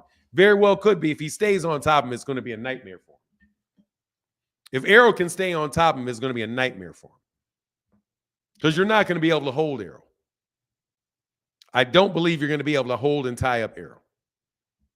Because he says he's strong. He feels like he's strong. And dude, you better, hey, look, for real. No joke. That dude ain't no joke, bro. Hey, undercard, man, come on. I mean, hey, Terry, please, bro. Crawford isn't the same. Oh, I got you, brother. Thank you so much for that support, bro. Thank you, man. Thank you, Lavelle. Mr. Hill, thank you, Mr. Hill. Thank you for that support, bro. Means more than you know, man. Means more than you know. Huge time. OKC King said I missed. Oh, I'm sorry, Mr. OKC King. I got a system for that, though. Big time, bro. Let me make sure. OKC King in the building. One of the best live streams in a minute. Make sure to show love and hit the like button. Put him in the hashtag. Put him in the dirt.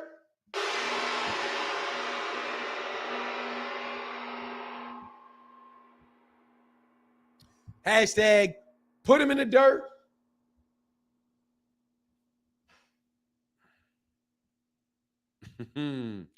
Yeah.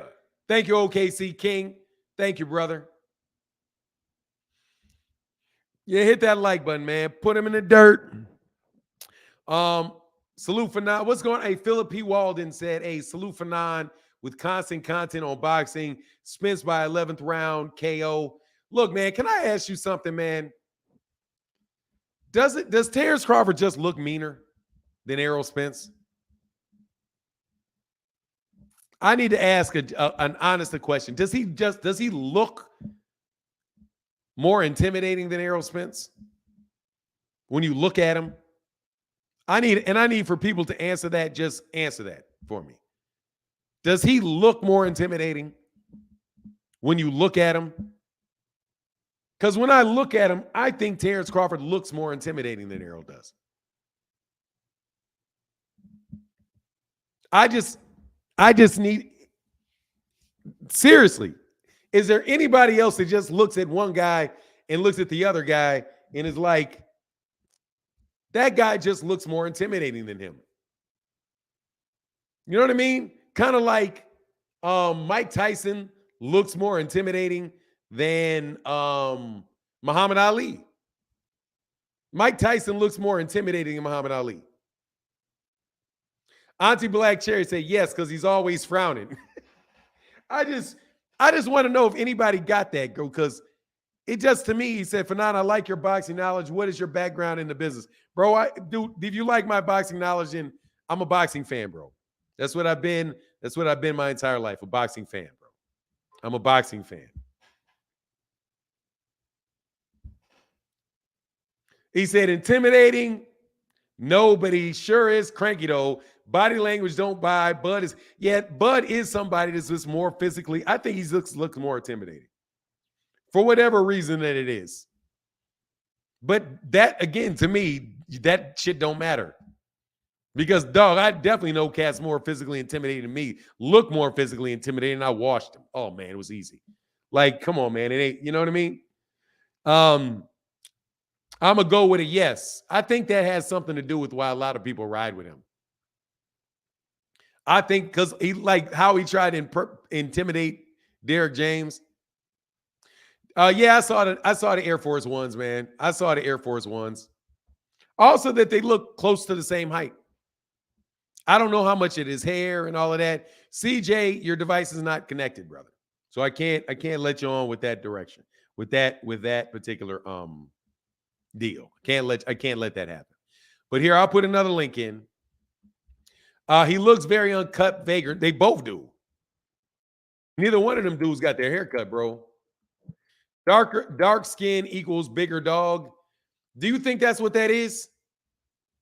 I know that I went to, let me tell you what a part of the reason why I asked. Dog, because I went into a store.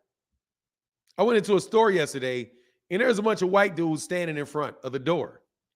So I walked by and I said, "Excuse me." And the guy said, "Hey, don't worry, I'm not guarding the place." I thought to myself, man, first of all, will you just get out of my way? How about you just move out the way? How about you just move out the way? I just wonder if any of y'all are really riding on that, bro. Because you know what somebody said to how they said it on you remember Gilly the Kid? When Gilly the Kid and Wallow on that show?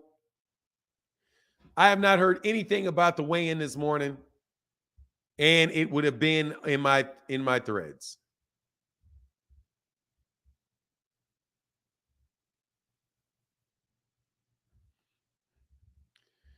Conor Benn has now been cleared by UCAD over his 2 positive drug tests before his canceled fight. He is now free to fight in the UK again. Ain't that about a blip? How much money did they pay for that to take place? For Conor Benn to be able to fight again?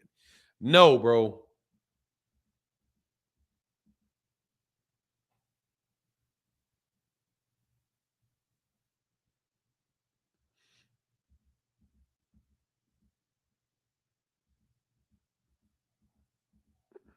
That's hilarious, though. Man, I don't know what happened to that dude, bro. Bud looking like a White Walker right now. Yeah, I would love to see the pictures. Hopefully they'll show that somebody will take out a camera and put it on there. All right, click the link, bro. Somebody got some smoke for me. Nobody got smoke for me. I'm glad you guys have realized that I'm a reasonable person. And you guys can stop, going overboard with stuff. My man, somebody said, where Wallow and those guys said, Kamal Oz, my bad. Yes, sir, I did, but I'm telling you, it's such an easy way to get to it now. Kamal Oz said, Terence Crawford is looking like Dr. Cornel West. Man, Dr. Cornel West is one of the most overrated intellectuals. I don't know who's more overrated, that guy from Harvard, Dolly, whatever his name is, or Cornel West with all that blabbering he does. Man, God dog, man, you say the simplest things in the most complex fashion. The most simple things in the most complex fashion. Definitely a bright guy, but God dog, man, you really overdoing it with that vocabulary. Will you just speak in a way where people can understand you? But anyway, that's my thoughts on Cornel West. Like, I can't really get past anything. Neil deGrasse Tyson's, he's a bright guy. Michael Dyson is ridiculous with it. Like, dude, will you just speak plainly so people can understand what you're saying? If you wouldn't mind. Like, I understand what he's saying, but I got to be like, man, why are you trying to impress me with your vocabulary, man? Like, why are you trying to impress me with your vocabulary? You have got to be able to find words to share with people that they can understand. That they can understand without effort. What's going on, Big Keith? He get to rolling his wrist and fingers. What are you talking about? Crawford looked like Clubber Lang when the media was in the dressing room, smashing cameras and yelling. What are you talking about? Well, anyway, man, y'all, the Green Party. Yeah, whatever, man. Let me tell you, man, I just don't like that, bro. I just don't like it, bro. I know what you mean, but you're going over the top with it, man. For now, Bud knows his days were numbered and tomorrow is over. Look, bro, it can be over even if he wins the fight with that guy, Errol. Man, you guys thinking this dude's just going to knock him out, bro. That's the thing that I got the problem with.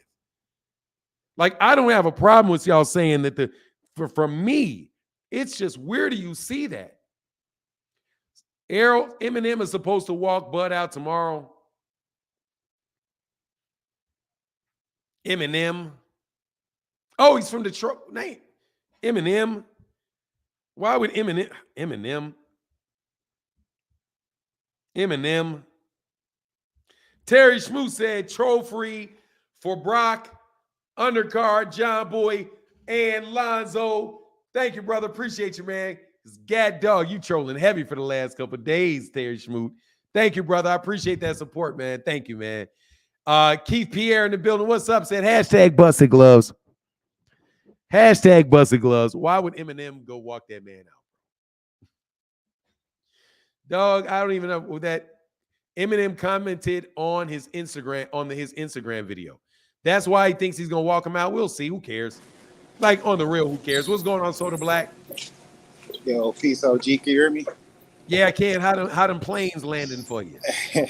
I'm actually up here right now, so I'm gonna be real quick, real brief. Respectfully, OG, I got a little bit of smoke for you, if you don't mind. You know, a little bit of sparring session, if you don't mind. Yeah, no worries, man. All right, so quick question. Let's just start off with a question real quick. Do you believe that Bud No. Crawford? Oh my goodness. You're gonna start off with a statement. I don't start no debates with you asking me questions. Okay, well, my I statement. always start them with you make a statement that you think I may or may not agree with. And then we'll decide if there's anything to debate. All right. But go ahead, man. Well, let me see if I can phrase it in a statement. So I believe that I don't even want to make it in a statement because then I don't want to. Go ahead, man. Do whatever you want to do, bro. I can work with you, whatever you want. Trust me, I can do whatever you want me to do. So just say whatever you want to say. Ask the question, Okay. So basically, what I'm just trying to get to is, you said that you don't put cheaters on your pound for pound list, right? And you've been consistent about. You say you don't put cheaters on your pound for pound list, right? Correct. So my question to you is, do you believe that Bud knew about those busted gloves before he got in the ring? And if he did, wouldn't he be considered a cheater? So therefore, he can't be on your pound for pound list, even if he does win or lose, because he's a cheater in some eyes, right? Hashtag busted gloves. No, because the Nebraska State Athletic Commission did not punish or suspend him for it. It's not my decision. They said everything was good. So since everything is good, all I do is suspect him of cheating. I can't say for sure whether he is or he didn't. I just say it's suspicious. Just like I think Monster Inouye is very suspicious. That me too. Fight Hype said that man he pushed the fight back because he didn't like the timing of performance enhancing drug tests. And also Steve Fulton Jr. says something about those hand wraps. But all I can do is suspect it. So there you go. You're dismissed. I appreciate you, OG. That was quick, man. No worries, man. No worries. Hey, listen, man. I'm coming up, man. I'm coming up, man. So I got you. I got you in a couple more years, OG. I got you. Let me tell you, like my daddy told me. By the time you get to where I am, I'd have already left the building. Oh man, I knew you was gonna say something like that. Because I get better all the time, dog. I'm working on my game. That's why I want y'all to jump on. Seriously. Okay. I like y'all working on my game because I get better. Y'all are but I appreciate you, brother. No joke. No problem, man. Appreciate you. Yes, sir. Anytime, man. Thank you, man. Yep. Yeah, dog. It's easy. Yeah, like seriously, bro. I like that. That's like a light jog. That's that's a light jog. That's a light jog. That's a light job. That's a light jog around the block, bro. OG threw a haymaker out the gate and dude got wobbled already. I mean, come on, man. It's just clack. Come on, man. I don't know who y'all think I am, dog. I don't know. I do not know who you think I am. This is hashtag Himothy Senior. Thank you very much. Hashtag you can't win. Hashtag pray for a draw. Hashtag. You know what I mean? Hashtag kings and op. Hey, they ain't paying you today to make no appearances, King. Where you at, King? Come on, man. It's 3 hours into the live stream, bro. And Team Ring Magazine, hashtag plant, hashtag agent, hasn't made his appearance on the channel yet. Where you at, dog? Where you at? King ducking to King Dirty, dog. Hey, Jeffrey Brooks in the building said, in addition, the referee looked at Bud's gloves before. Oh, Lord. Oh, Lord. Oh, Lord. Hashtag this is fentanyl. No, hashtag fentanyl for your ass. Hashtag let me put it in the comments. This is me. How you spell fent?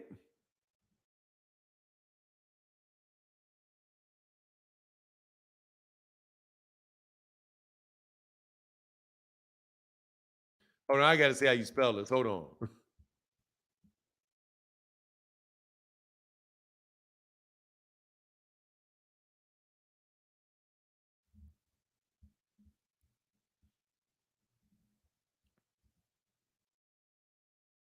Hold on, this is me.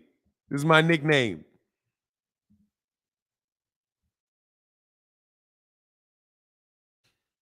This is my debate name.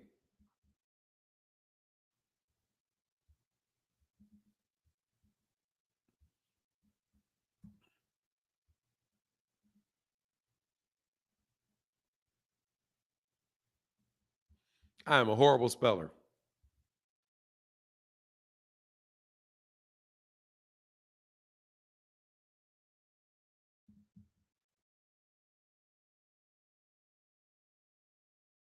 That's my hashtag right there.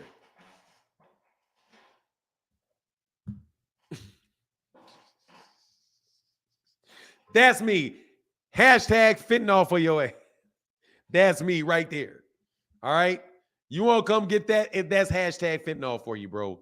Be careful, dog. It's real potent. Hey, Auntie Black Cherry said, just to move Jeffrey Brooks' comment. Dog, thank you, Auntie Black Cherry. Thank you. Thank you, Auntie Black Cherry. Hashtag fentanyl for your. Hey, my guy. Hey, Soda Black said, Uncle, peace OG. Thanks for the opportunity. Anytime, bro. Dog, let me tell you, I'll play chess with you anytime, bro. I'll play chess.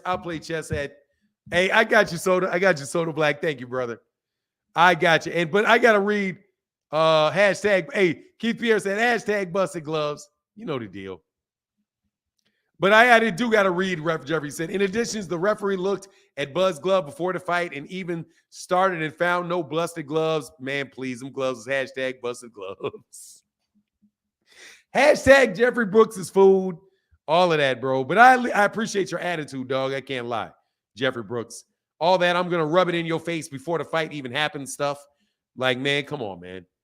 I ain't about to sit up here for a week and listen to people tell me what they're going to rub in my face. Like, rubbing it, trying to rub something in my, rubbing the possibility of you rubbing something in my face. Like, man, come on, man.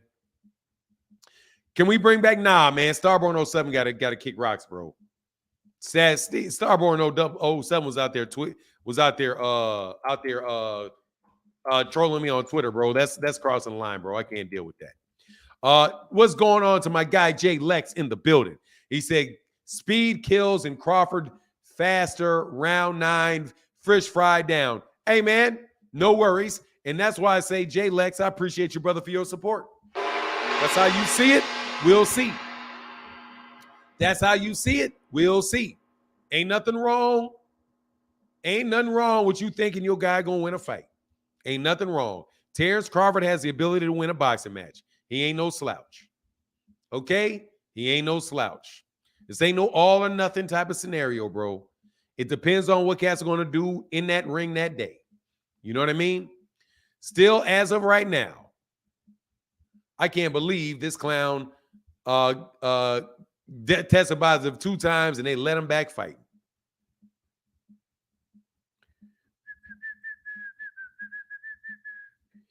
And it's only 9 o'clock in it's only 9 o'clock in the morning out there, man. So somebody should be coming out with something.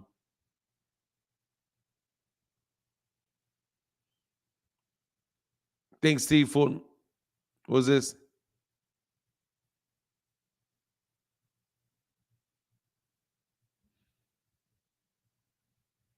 No, I'm just trying to check, see if we got some updates on this.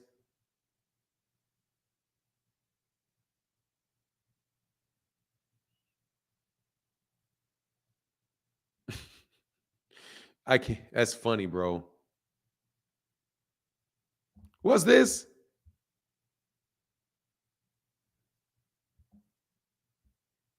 Man, that ain't true. These niggas out here lying, bro. I mean, he out here lying, bro. These dudes acting like that's, man, please. DH in the building. What's going on, bro? Nah, my brother. What's up, brother? Chilling, man. I can't complain about nothing but that nothing. Yeah. You know, Okay. Yeah. You know, we ready for this fight. You see it. Yeah, we are. You Yeah, see we it. are. Yeah, we are. Team Spence, we ready. Hey, yeah, man, I'm looking forward to this weigh-in, man. I just want to show love to you, Fanon. It's a blessing that you keep doing this, grinding every day. Everybody in the chat, all the beautiful ladies that come and support. Love all of y'all. My boy John Boy, praying for you every day. Get well, brother. Yes, sir. You know, hey, you know, I was talking at work, man. You know, I got a lot of Bud fans at work, and Yes, sir. I was telling them, man, about the weigh-in. I don't really go by weigh-ins and all that, how they look. Yeah. And I love what Errol Spence said. Like, they're like, oh man, you turn first. He said, man, well, I look like looking at dude in his eyes all day. Man, I don't be doing all that. Hey, you got all these dudes talking about he turned first, he's scared. Man, I ain't trying to stare at no dude either. Shit, I'm here to fight. Staring in the dude's eyes all day long, Right. man. I'm here to fight. Hey, I'm trying to step. Hey, listen, I ain't about to stare at you. I see you Saturday. You know, but I will say this for now. I want to know your thoughts on this. So Yes, Bud has sir. never fought an elite fighter in their prime, and he that's why he kept moving the goalposts, because he didn't think Errol would agree with this contract, everything he wanted, even down to that like BS coin flip. That's the only thing Bud's gonna win is that coin flip. He won, but whatever that. But I don't think Bud knew that EJ was gonna accept this fight. Do you think that Bud overtrained? Because sometimes you never fought somebody on this caliber. Maybe he did overtrain for this. Maybe he did do things that he's never done before, because he know he's about to get in there with a dog. That's probably why he looks so weak now, super drained. And he probably never thought EJ was gonna reach to this fight, so he probably never really started training or cut weight until 8 weeks ago. He's probably forcing himself to make this weight now. Look, man, let me tell you what I'm not gonna bet on. I'm not gonna bet on a dude like Terence Crawford, who's had 39 fights. Yeah. 39 training camps. A lot. You know, made weight all during the amateurs. I'm not gonna bet on him not being in a good physical shape just because he looks drained going in this fight. Oh, yeah, that's true. Does look, Errol looked like both of them dudes look like they were like, look, man, like they very hungry. They ready. Like literally, them dudes look like they was sitting there like, yeah, man, I am real hungry. We getting this water weight off. We going through this. Both of them dudes look real mean. Now, I do want to show you what Bud used to look like at 135. Yeah. Now, this is Bud Crawford weigh-in versus who was this? Man, what happened? That shit just disappeared. Terence Crawford weigh-in for Burns. For Burns. And we're gonna look at an image real quick. Now watch this.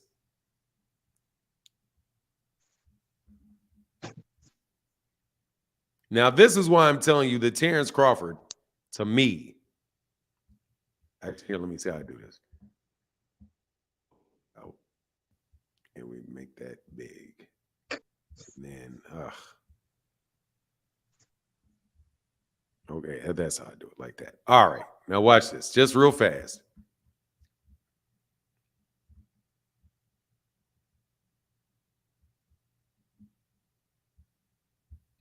Go on over here and share this with you.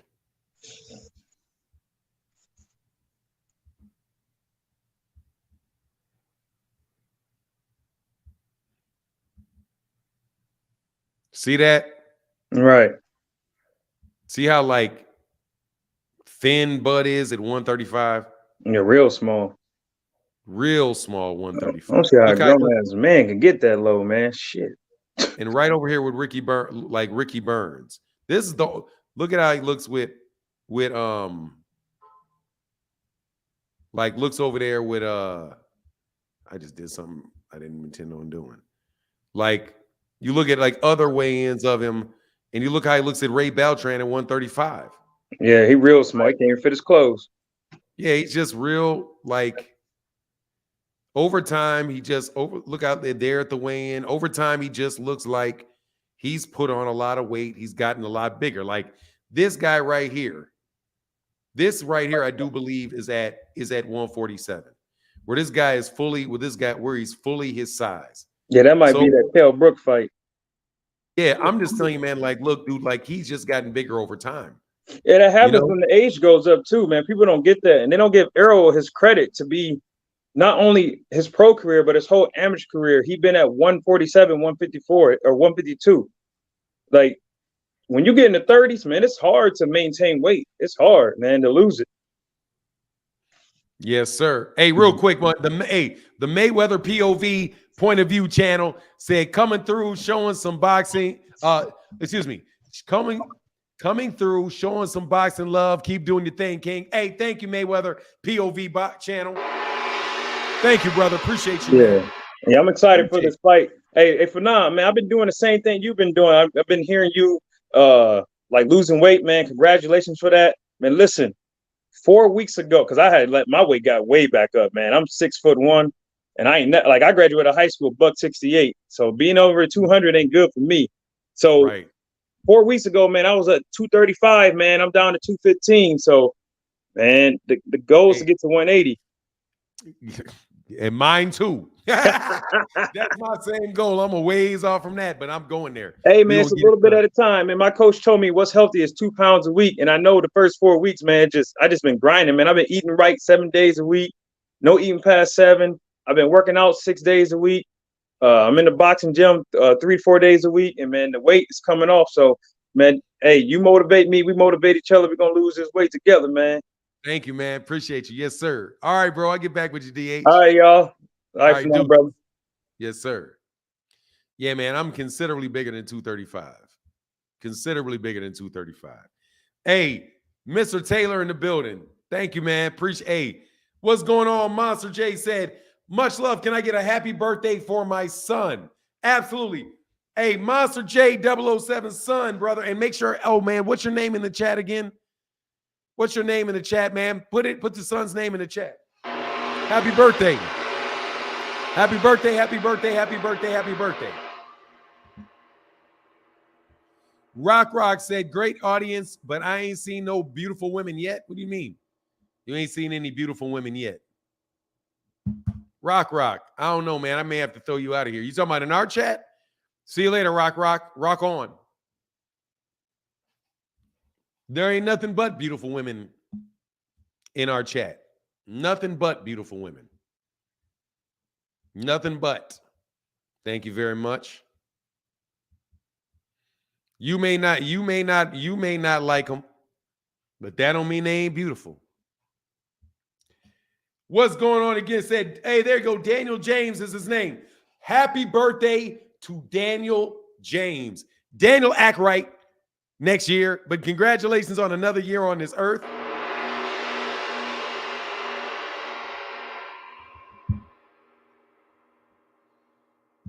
Unless you meant there ain't nothing but beautiful women in this chat.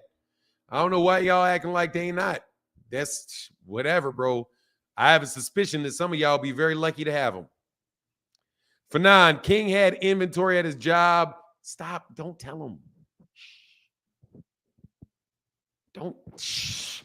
Marcus E. God, dog, you blew it. Marcus E. You blew it.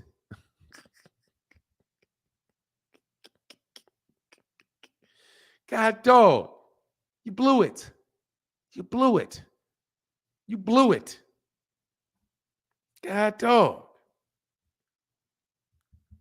God, dog, you blew it for me.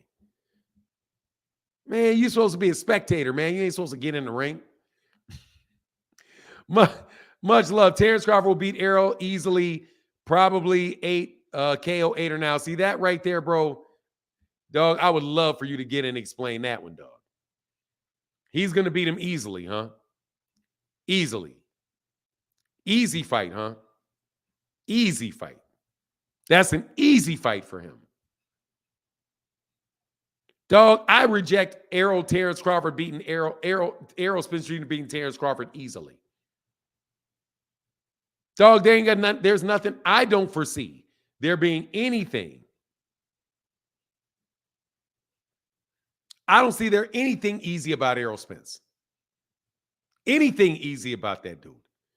You guys are sitting there thinking, are you guys, man, I'm telling you, the only thing that blows my mind about this fight are the people that think, and it may happen, okay? But right now, we don't know what's going to happen, okay?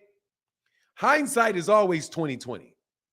If it winds up and happens, then you look back and be like, yeah, I knew it. I knew it. Yeah, I knew it the whole time.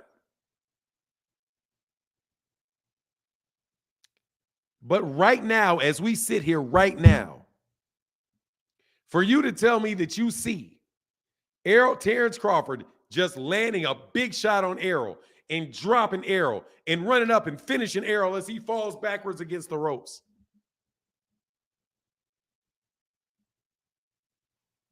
Hey, Boxy, yeah, RuPaul sent another channel that 100.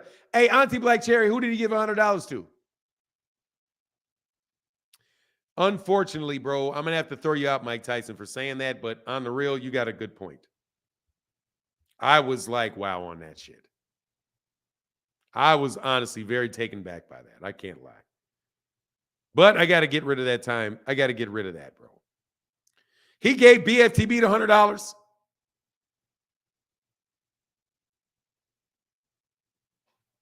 He gave BFTB the $100. Because he bet on the fight? Because he bet on the fight? Oh, did he bet on the fight?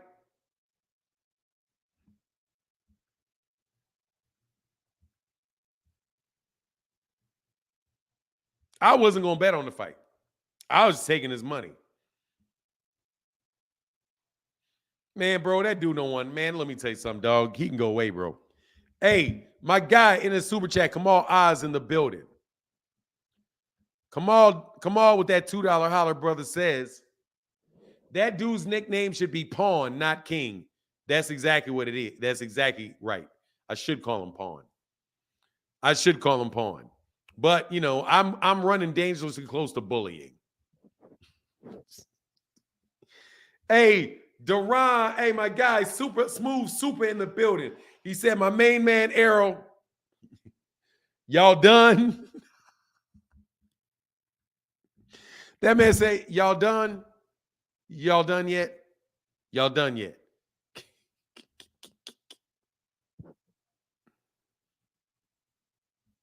He said BFTB took his $100 and said he was going to buy pretzels at the mall and leave them outside for the birds. Not your kid. You better bring more than the belt. Oh, yeah, yeah. He said, I'm not your. Oh, yeah, dog. Zelma, man, do that right there. Dog, seriously, man. Look, man. You about to do what to me? Yeah, if you get out of line, bro, what are you talking about, man? I'm most definitely going to get out of line. The hell you talking about? Oh, Lord, here you go.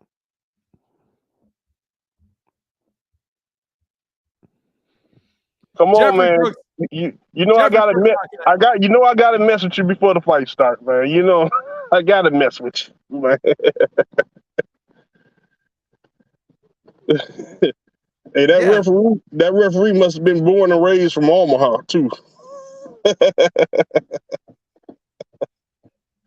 I'm not on here trolling, bro. I'm just on here, man. I'm not on here trolling. I'm just, man, it's gonna be a good fight, man. I watched the press conference yesterday, and man, Bud sounds so focused, so confident. He made me up my bets a little bit.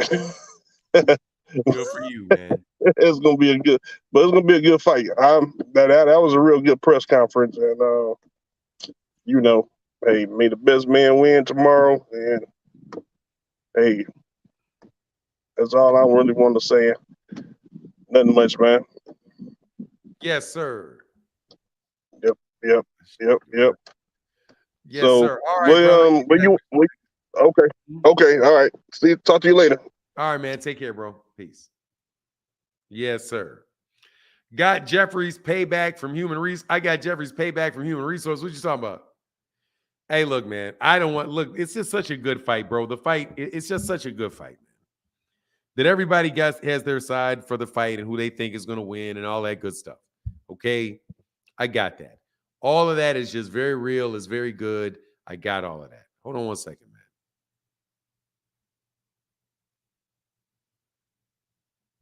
Ugh.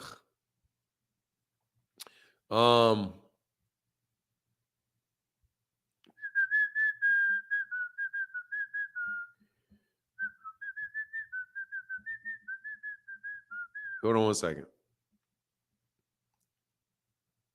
Oh, okay. That is that. Hold on one second. Yeah, man, what the fuck? All right. Okay, sorry about that, man. Sorry for cussing. All right, man. Oh, yeah, man. Thank you, Richard Paris, for letting me know, bro. Thank you, man. Let me get that. Let me get this from Richard Paris. What is the day? Today is the 28th, man. Oh my God, we got one more day, bro. We got one more day, bro. One more day. One more day for this fight.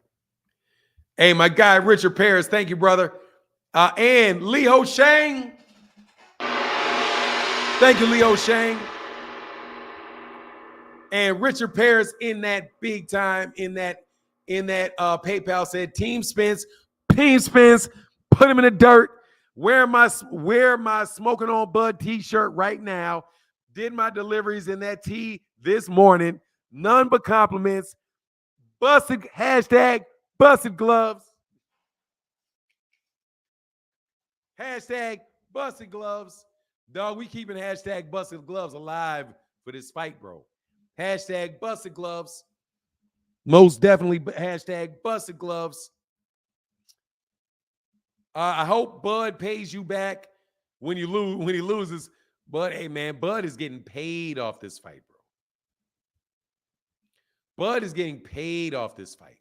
Ain't no way in the world that Bud is paying anybody any money off this fight.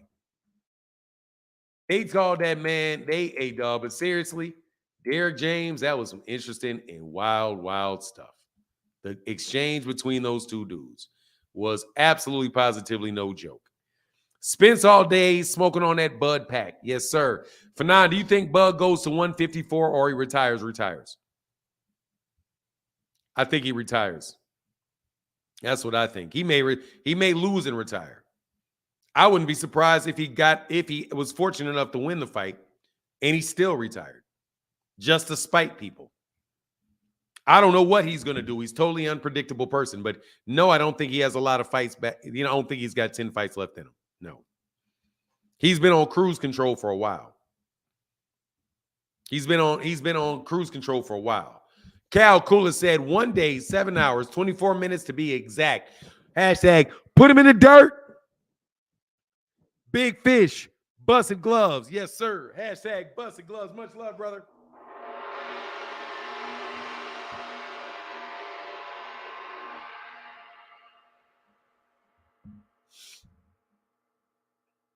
Aaron Muhammad in the building. Thank you, brother. Said, Fanon, for all the work you put in to reach the day before the fight, my man. Salute to you, my man. Has 100. Put him in the dirt. Dog, that's my favorite saying, dog. I love that. I think that was my favorite moment of the Gervonta Davis Ryan Garcia fight when that man yelled, put him in the dirt. Oh, no, who was it? I think put him in the dirt. Was that Hector Garcia? Put him in the dirt.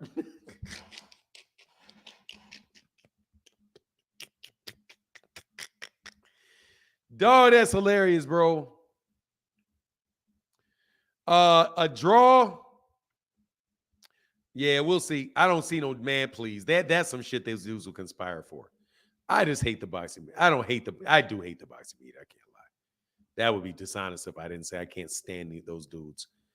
Blair Cobb. What about Blair Cobb? Errol to Blair Cobb's. Man.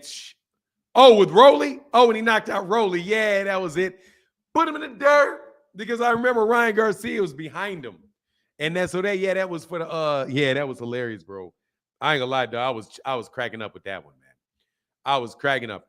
Errol Spence said that after Blair Cobb got knocked out. Nah, not Blair Cobb. Because why would he be at the Blair Cobb fight? He was at a Blair Cobb fight getting knocked out by who? Because Blair Cobb got knocked out by Alexis Rocha. So that's a Golden Boy fight card. Errol said that when Blair. Okay, the first time I saw it though. Okay, the first time I saw it was the Rolly Romero. Was it when he was Rolly Romero? Yeah, y'all got that right, Rolly Romero. Put him in the dirt. Oh, because Blair Cobbs was talking. Yeah, Blair Cobbs was talking a lot, bro. I think Blair Cobbs is an underrated fighter, though. I am disgusted by what's his face getting off that his PED suspension. Disgusted. Completely disgusted. But the fact that Conor Benn is going to be allowed to fight again. Disgusted. But come on over here to the United States and get some of that 24-hour, 365 days a year type testing and go ahead and get mopped up by Jaron Ennis. Come on, get your juiced up, bulged up self and jump on out there with Jaron Ennis and get mopped up. Man, I have no respect for that, bro. Bud will not, Alexander Gallant said, in my honest opinion, Bud will not last 10 rounds. Yikes, man, it could be. It could happen. Look, man, I got to go in the distance, but look, who knows? Tim Cheatham is a judge, isn't he? I thought the ref, who's the ref? Harvey Dock? I like Harvey Dock as a ref. Harvey Dock's going to let him fight. Harvey Dock going to let him. Man, I don't even know. They said it's supposed to be. Man, please. Ennis will get killed, Conor Benn. Man, that's not going to be a good fight at all. That's a bloody mismatch. Let me put that, man, definitely get Jack Reese up out of there. Definitely get Jack Reese up out of there. Like, please no. Yeah, okay, yeah. Please. No, please. Look, dude. For me, I want Jay Nady. So the first time Errol Spence Jr. lands a punch, he's going to stop the fight. Seriously, man, I don't know. I don't know what the judges do. I don't know referees well enough. Tony Weeks, I don't know the referees well enough. I don't to say which one I want. Other than I don't like that. I let him get up for the good of boxing stuff that Jack Reese said, which I thought was just, I didn't like that. I really did not like that when Jack Reese said, oh, well, I didn't stop it because for the good of boxing. Bro, that man is laid out like this. His eyes are closed. He's knocked out. Stick with the rules, bro. You worked hard to get on the channel. What's going on, CJ? What's going on, Fanon? Peace to you. Peace to the chat, my brother. Yes, sir. Peace to you as well. How can I help you? Yes, sir. Nah, man. Just appreciate what you do for the fight game, the knowledge you bring, et cetera, man. So regarding this fight, I don't know what's going to happen. I've been rocking with Bud for a while, but Errol, man, he's been growing on me. So with that said, Errol looks like the much hungrier of the two. I'm watching All Access. I know it's entertainment value, but Bud is playing cornhole and Errol is in hell training. So I just feel like Errol is more determined for this fight, man. That's just how I look at it. We'll see, bro. We'll see. Yeah, man, I don't know, man. I don't know. Yeah, I just don't read too. I don't want to read too. I don't read too much into it. That's why I said it's for entertainment value, but perception is reality. So that's just what I'm seeing. Hopefully it'll be fireworks, man. I don't think any of us will be disappointed, man. I really don't. Yeah, I just hope it's nothing. I hope there's nothing fluky happens. I don't want any fluky stuff going on, man, or so that people can really wind up taking a dump on the fight later. Later down the road, man. But yeah, true, no doubt. True. If it goes a distance, I hope the judging is on the up and up, man, and everything is copacetic, man. This fight is too important. Honestly, man, I've been a fan since I was a kid. And I don't remember being this excited for a fight, man. I really don't. I don't. Yeah, it's a big one, man. I think maybe, you know what, man? I was more I wasn't as amped up for the Floyd Manny Pacquiao fight because I knew that outcome. We already knew. I knew what that was. You know Go what's ahead. funny about that fight, Fanon, is you know, people will make any excuse, man, to discredit Floyd, and they'll say, "Hey, man, Floyd waited till Manny got old." But I'm like, Floyd is 2 years older than Manny, so if he was waiting for Manny to get old, did he not age himself? Man, people just say the funniest and weirdest things. I don't know. Exactly. How you age somebody out that's younger than you? Always moving the goalpost, man, when there's certain fighters, but we know how that go. Yes, sir. Yes, sir. All right, All brother. right, I brother. appreciate Blessings, you, man. man. Yes, sir. Thanks for coming Peace. on, man. Appreciate you, bro. Yeah, man. It's crazy, man. But it's crazy. Cats gonna do what they going. Cats gonna do what they gonna do, though. You know what I mean? You can think what you want to think, bro. Think what you want to think. It's all good. It's all good. It's all come out in the wash in the end. Man, stop Spence. Was at Cowboy practice. I'm not sure what that means. Fury was out. Yeah, he was out cold. And he let him get up after he was laid out, like clearly laid out. But same thing that the ref did with letting that fight continue when you got your gloves falling apart. I'm rooting for, Cluster Johnson said, I'm rooting for Bud, but my sentiments are very similar to yours, Fanon. I think Spence by solid decision. I think they both have their moments, but Spence activity is overwhelming. No doubt, man. That's me. That's where we are. But we'll see, man, as it goes on. But look, man, I don't know why it's not public, man. Maybe it's too early in the morning. They've been doing a lot of that ceremonial weigh-in stuff, bro. I don't like it, bro. I don't like the ceremonial weigh-ins, man. I want to see that the guys are actually going to see if they're going to make weight. There's drama around if they miss weight. You know what I mean? I guess maybe they're doing is like if somebody misses weight, then they got to come back and then it's later on help them. I mean, whatever decision they have for the crap, I don't like it. You know what I mean? Whatever their decision, I'm sure they got a reasonable decision for what they do, a reason for why they do it. But at the end of the day, I'm not big on that. Jack in the building said, man, hey, Fanon, do you think Terence Crawford would have stopped Danny Garcia? No, I do not think he's going to stop Danny Garcia. No, do not think. And I don't think he's going to stop Ugas either. No, I don't think he's going to stop Danny Garcia, and I don't think he's going to stop Ugas. No. Jack in the building said, oh, I got you, brother. Thank you, man, for that. Thank you for the love in that cash app, bro, and super chat, brother. And my guy Kamala said, but Conor Ben in with Boots or Jesus Ramos massacre. Yeah, dude, that's a massacre with him and Jaron Ennis. I mean, I'm sure somebody's going to be like, no, it's not a massacre, whatever. You know what I mean? No, it wouldn't be a massacre. I myself am like, nah, bro, that shit's going to be a massacre. I don't think that that's a close fight. I don't think that, matter of fact, it's so not close. I don't think those guys would even take the fight. I don't think that they would even take the fight if it was offered to them. That's me. I think that Conor Ben is a complete hype job. And a juiced up hype job at that. Now him, I'm gonna put the label hype job on him. Conor Ben is a juiced up hype job. He's a juiced up hype job with limited skills. Come forward, let me get juiced up as I can and go and beat up a bunch of dudes you should be beating anyway.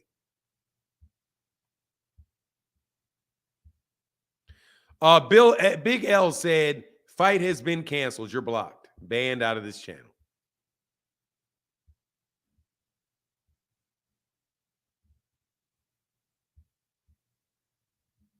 Thank you very much for thank you for saying something that I absolutely positively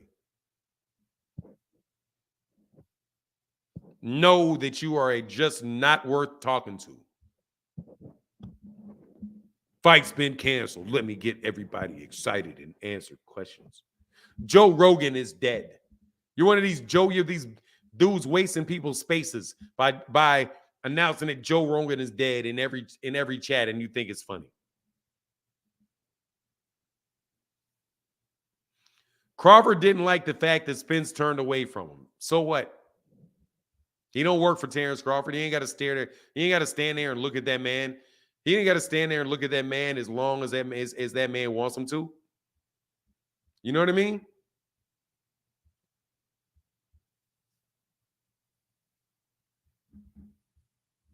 Hold on one second. And I don't know why you guys out here talking crazy. Man, please.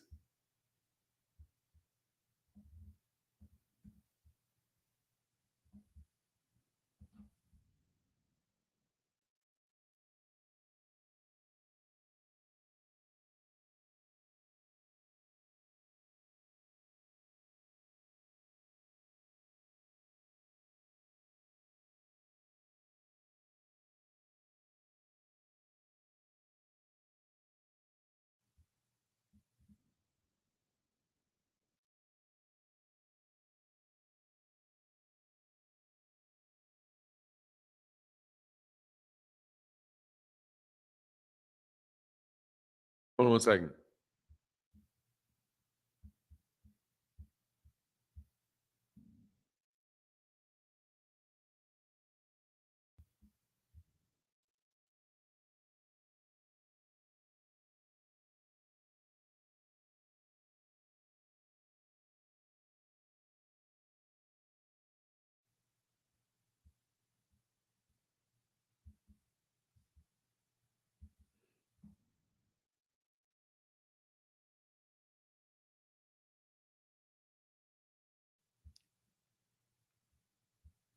All right.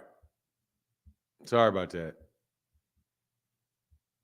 Okay, here we go. All right, sorry about that. Yeah. Yeah, Connor Ben's, man, Connor Ben's trash, bro. I don't want to hear nothing about no Connor Ben. Yo, Fanon, what is this? Let me go back. Man, this is so fun talking boxing with all y'all every day. Hey, Fanon, did you hear what BF did to RuPaul? No, I didn't. I didn't listen. I heard he took $100. He got him to make $100 bet or something like that, and he put it in the cash. Yeah, he put it in the super chat. He wouldn't give me my $100 though. Y'all said Monster was a hype job too. No, I didn't. I didn't say Monster was a hype job. I'm telling you, Conor Benn is a hype job. Monster Inoue is a better fighter than Conor Benn.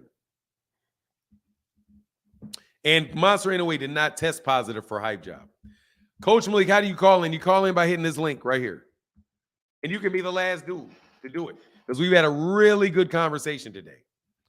The way he looked when he turned away, like I'm about to kill you come fight night. Oh, yeah, I mean, like, dude, bro, like, man, look, man, you're not getting in my head, bro. Like, you know what I mean? Hit that link, #pause for the drawing. What are you talking about? Monster, man, Monster's okay, man. He's a good fighter, man, but, man, please. We'll see. He's a very good little man fighter. Yeah, bro, he's a good fighter. He really is. Yeah, he's a bad man. That's fine. I don't like that MRF, though. He's definitely a bad man, though.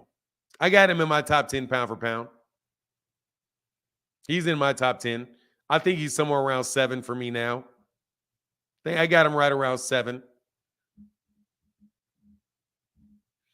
I mean, yeah, he's a much better fighter than Conor Benn is.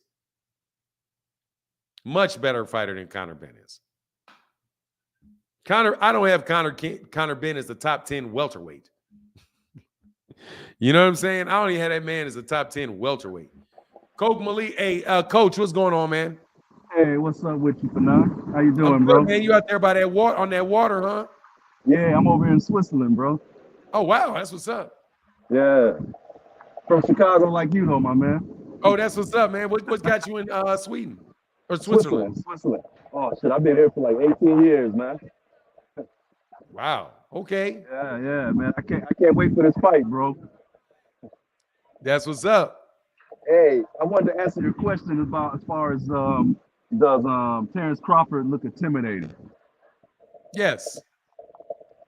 Yeah, he does, but it's like it's a weird type of intimidating. It's kind of like a false type of thing. You know what I'm saying? Like a bully type of intimidating. You know, like, oh, I look ugly or I look mean, so be scared of me. You understand what I'm saying? It's sort of like a paper tiger. If you get what I'm talking about. Yeah, I know what a paper tiger is for sure. Yeah, it's sort of like a paper tiger. I mean, he can back up his fighting, but it's sort of like a narcissist. He's hiding his insecurities. If you can feel what I'm talking about, it's like that. I feel like I feel like he's a complex type of person. Like sometimes when you hear him in interviews, I like the guy, but then you see his actions and the things he does, it shows a weak personality. And I see that in a lot of his in a lot of his actions.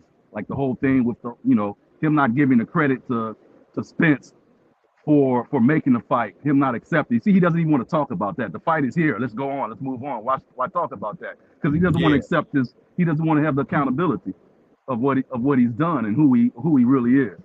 So it's like he's hiding behind something, you know. So he's not the truth. All yeah, pun intended. All, yeah, all, yeah. all I like pun that. intended. Yeah, he's not the truth. So he has a lot of lies, and his whole camp seems to be on that same page. You know, Bomac, you see, he comes out talking about there's no more hiding, there's no more running, as if that team was the one doing all the hiding and running.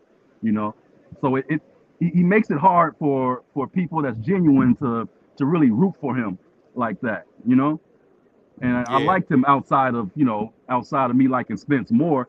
But when I started to see his character, I was like, ugh, you know, really put me off, you know. yeah, But yeah, man. yeah, but he does look intimidating, but he tries hard, you know. Coming from Chicago, you know how it is. You got those people that's they think they're tough because they ugly type of thing, you know what I'm saying? And bro, I went to school with a lot of those guys, bro. Uh, they, they tough because they're ugly. So I think Terrence got one of those things going on, if you know what I mean.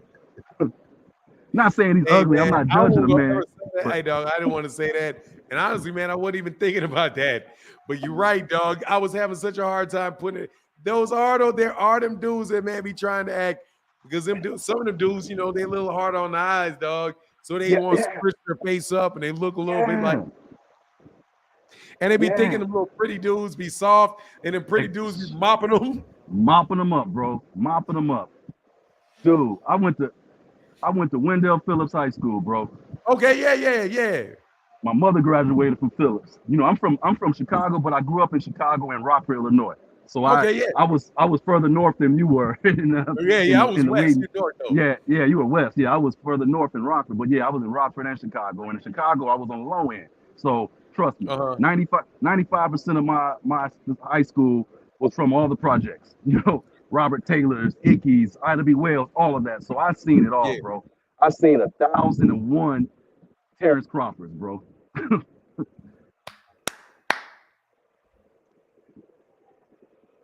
All kind of loud, bro.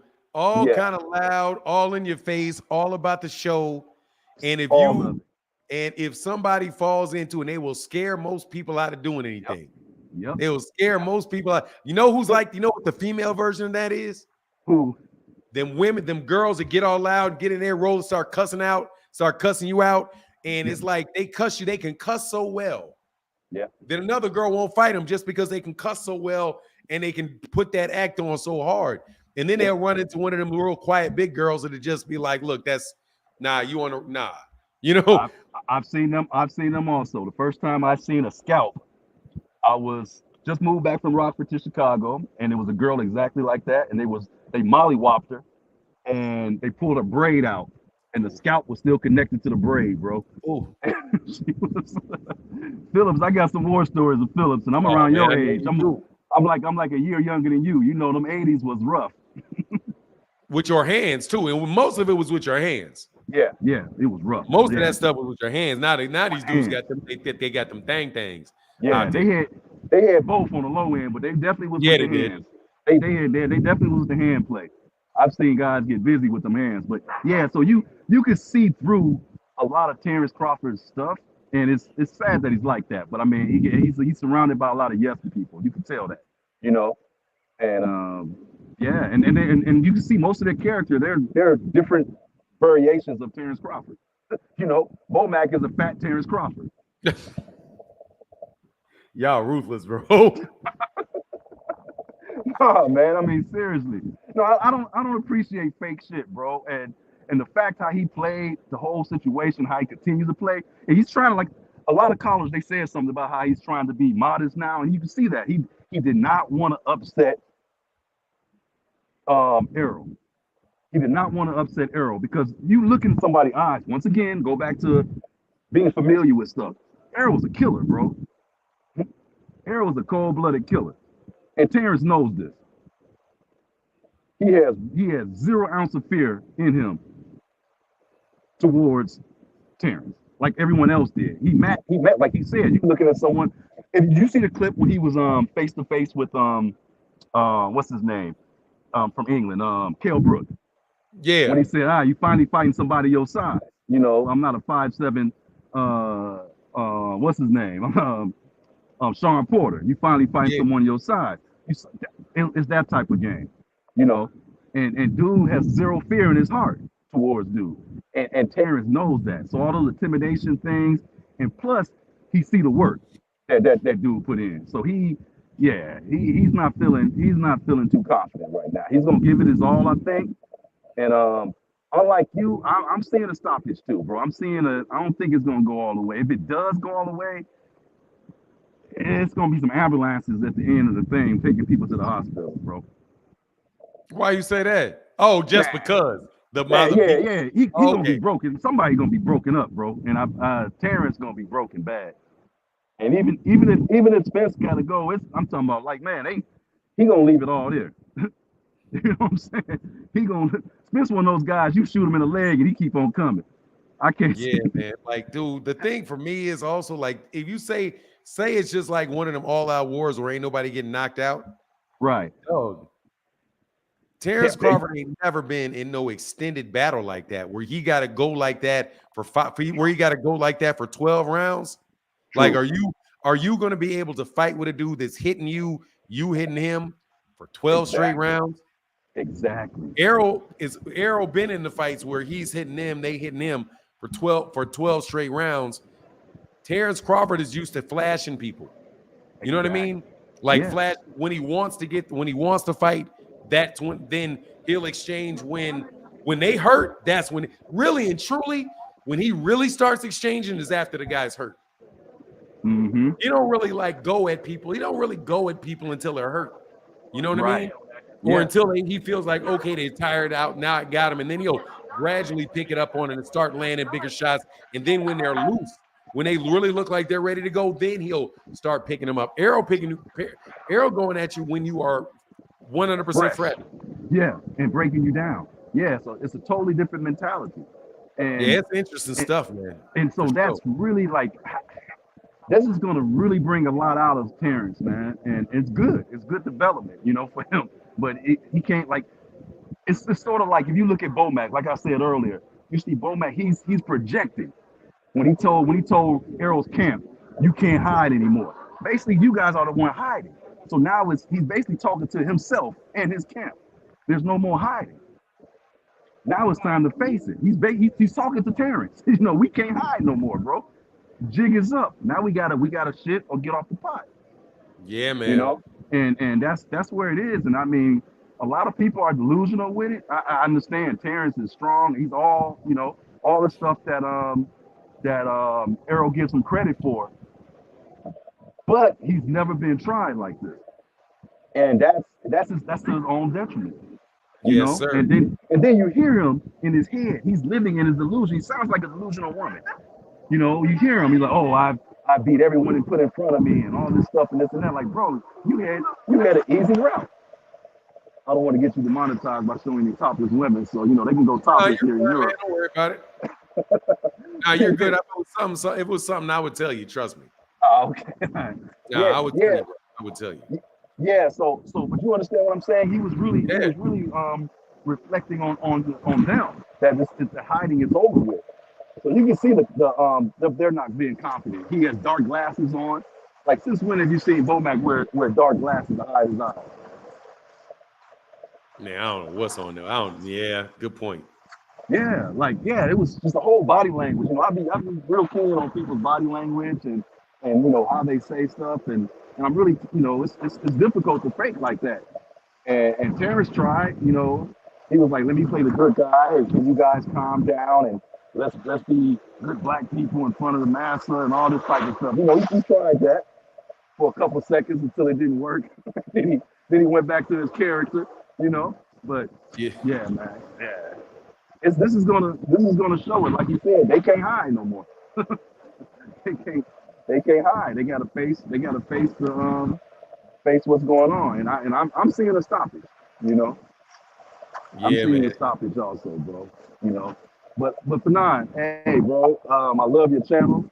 Thanks, man. I'm here supporting. You know, you guys go on, you go live, and it's like you in Texas, so it's like a 7-hour time zone difference. So sometimes I'm in the middle of doing stuff, so I'm not able to always comment and But I all see that. you, man. But I'm here. Even when I don't get in the chat, I'm always here showing support, and I'm putting other people up on you. You know, expats that's boxing fans and stuff. I'm just trying to figure out how I'm gonna watch this fight at 6 in the morning by Oh, myself. hey, well, 5 in I'll the be morning. calling it, man, so you can listen for sure. That's what I'm gonna do. I'm gonna have to do that. I'm gonna have to get in there and talk shit and do all the stuff in that group to feel like I'm amongst a bunch of people. Because this one, I really don't want to be by myself watching this one. You know, Yeah. Yes, sir. this is a big one, bro. But hey, bro, I'm here and I'm staying in tune and touch. And this won't be the last time I call in and chat with you, my friend. All right, brother. Thank you, man. You take care, sir. All right, thanks, bro. Peace All out. right, now. Peace. Yes, sir. Always. Cause see, I like talking to cats from Chicago, man. That shit make me feel like I'm at home, man. No joke, bro. That shit make me feel like I'm at home, man. All right, man. But look, man, I'm about to roll up out of here, man. Much love to everybody in the chat, everybody in the super chat. We've been on here for almost 4 hours, but you know what it is. We love this boxing talk, man. We'll be back talking tomorrow morning, the morning of the fight. Then, of course, you know, we got the fight. Then we got the post-fight. We got the videos. So, man, keep your eyes on the channel. Keep your eyes on the channel. We got content coming. Keep you busy. All that good old stuff. But with that, I'm about to head up out of here, man.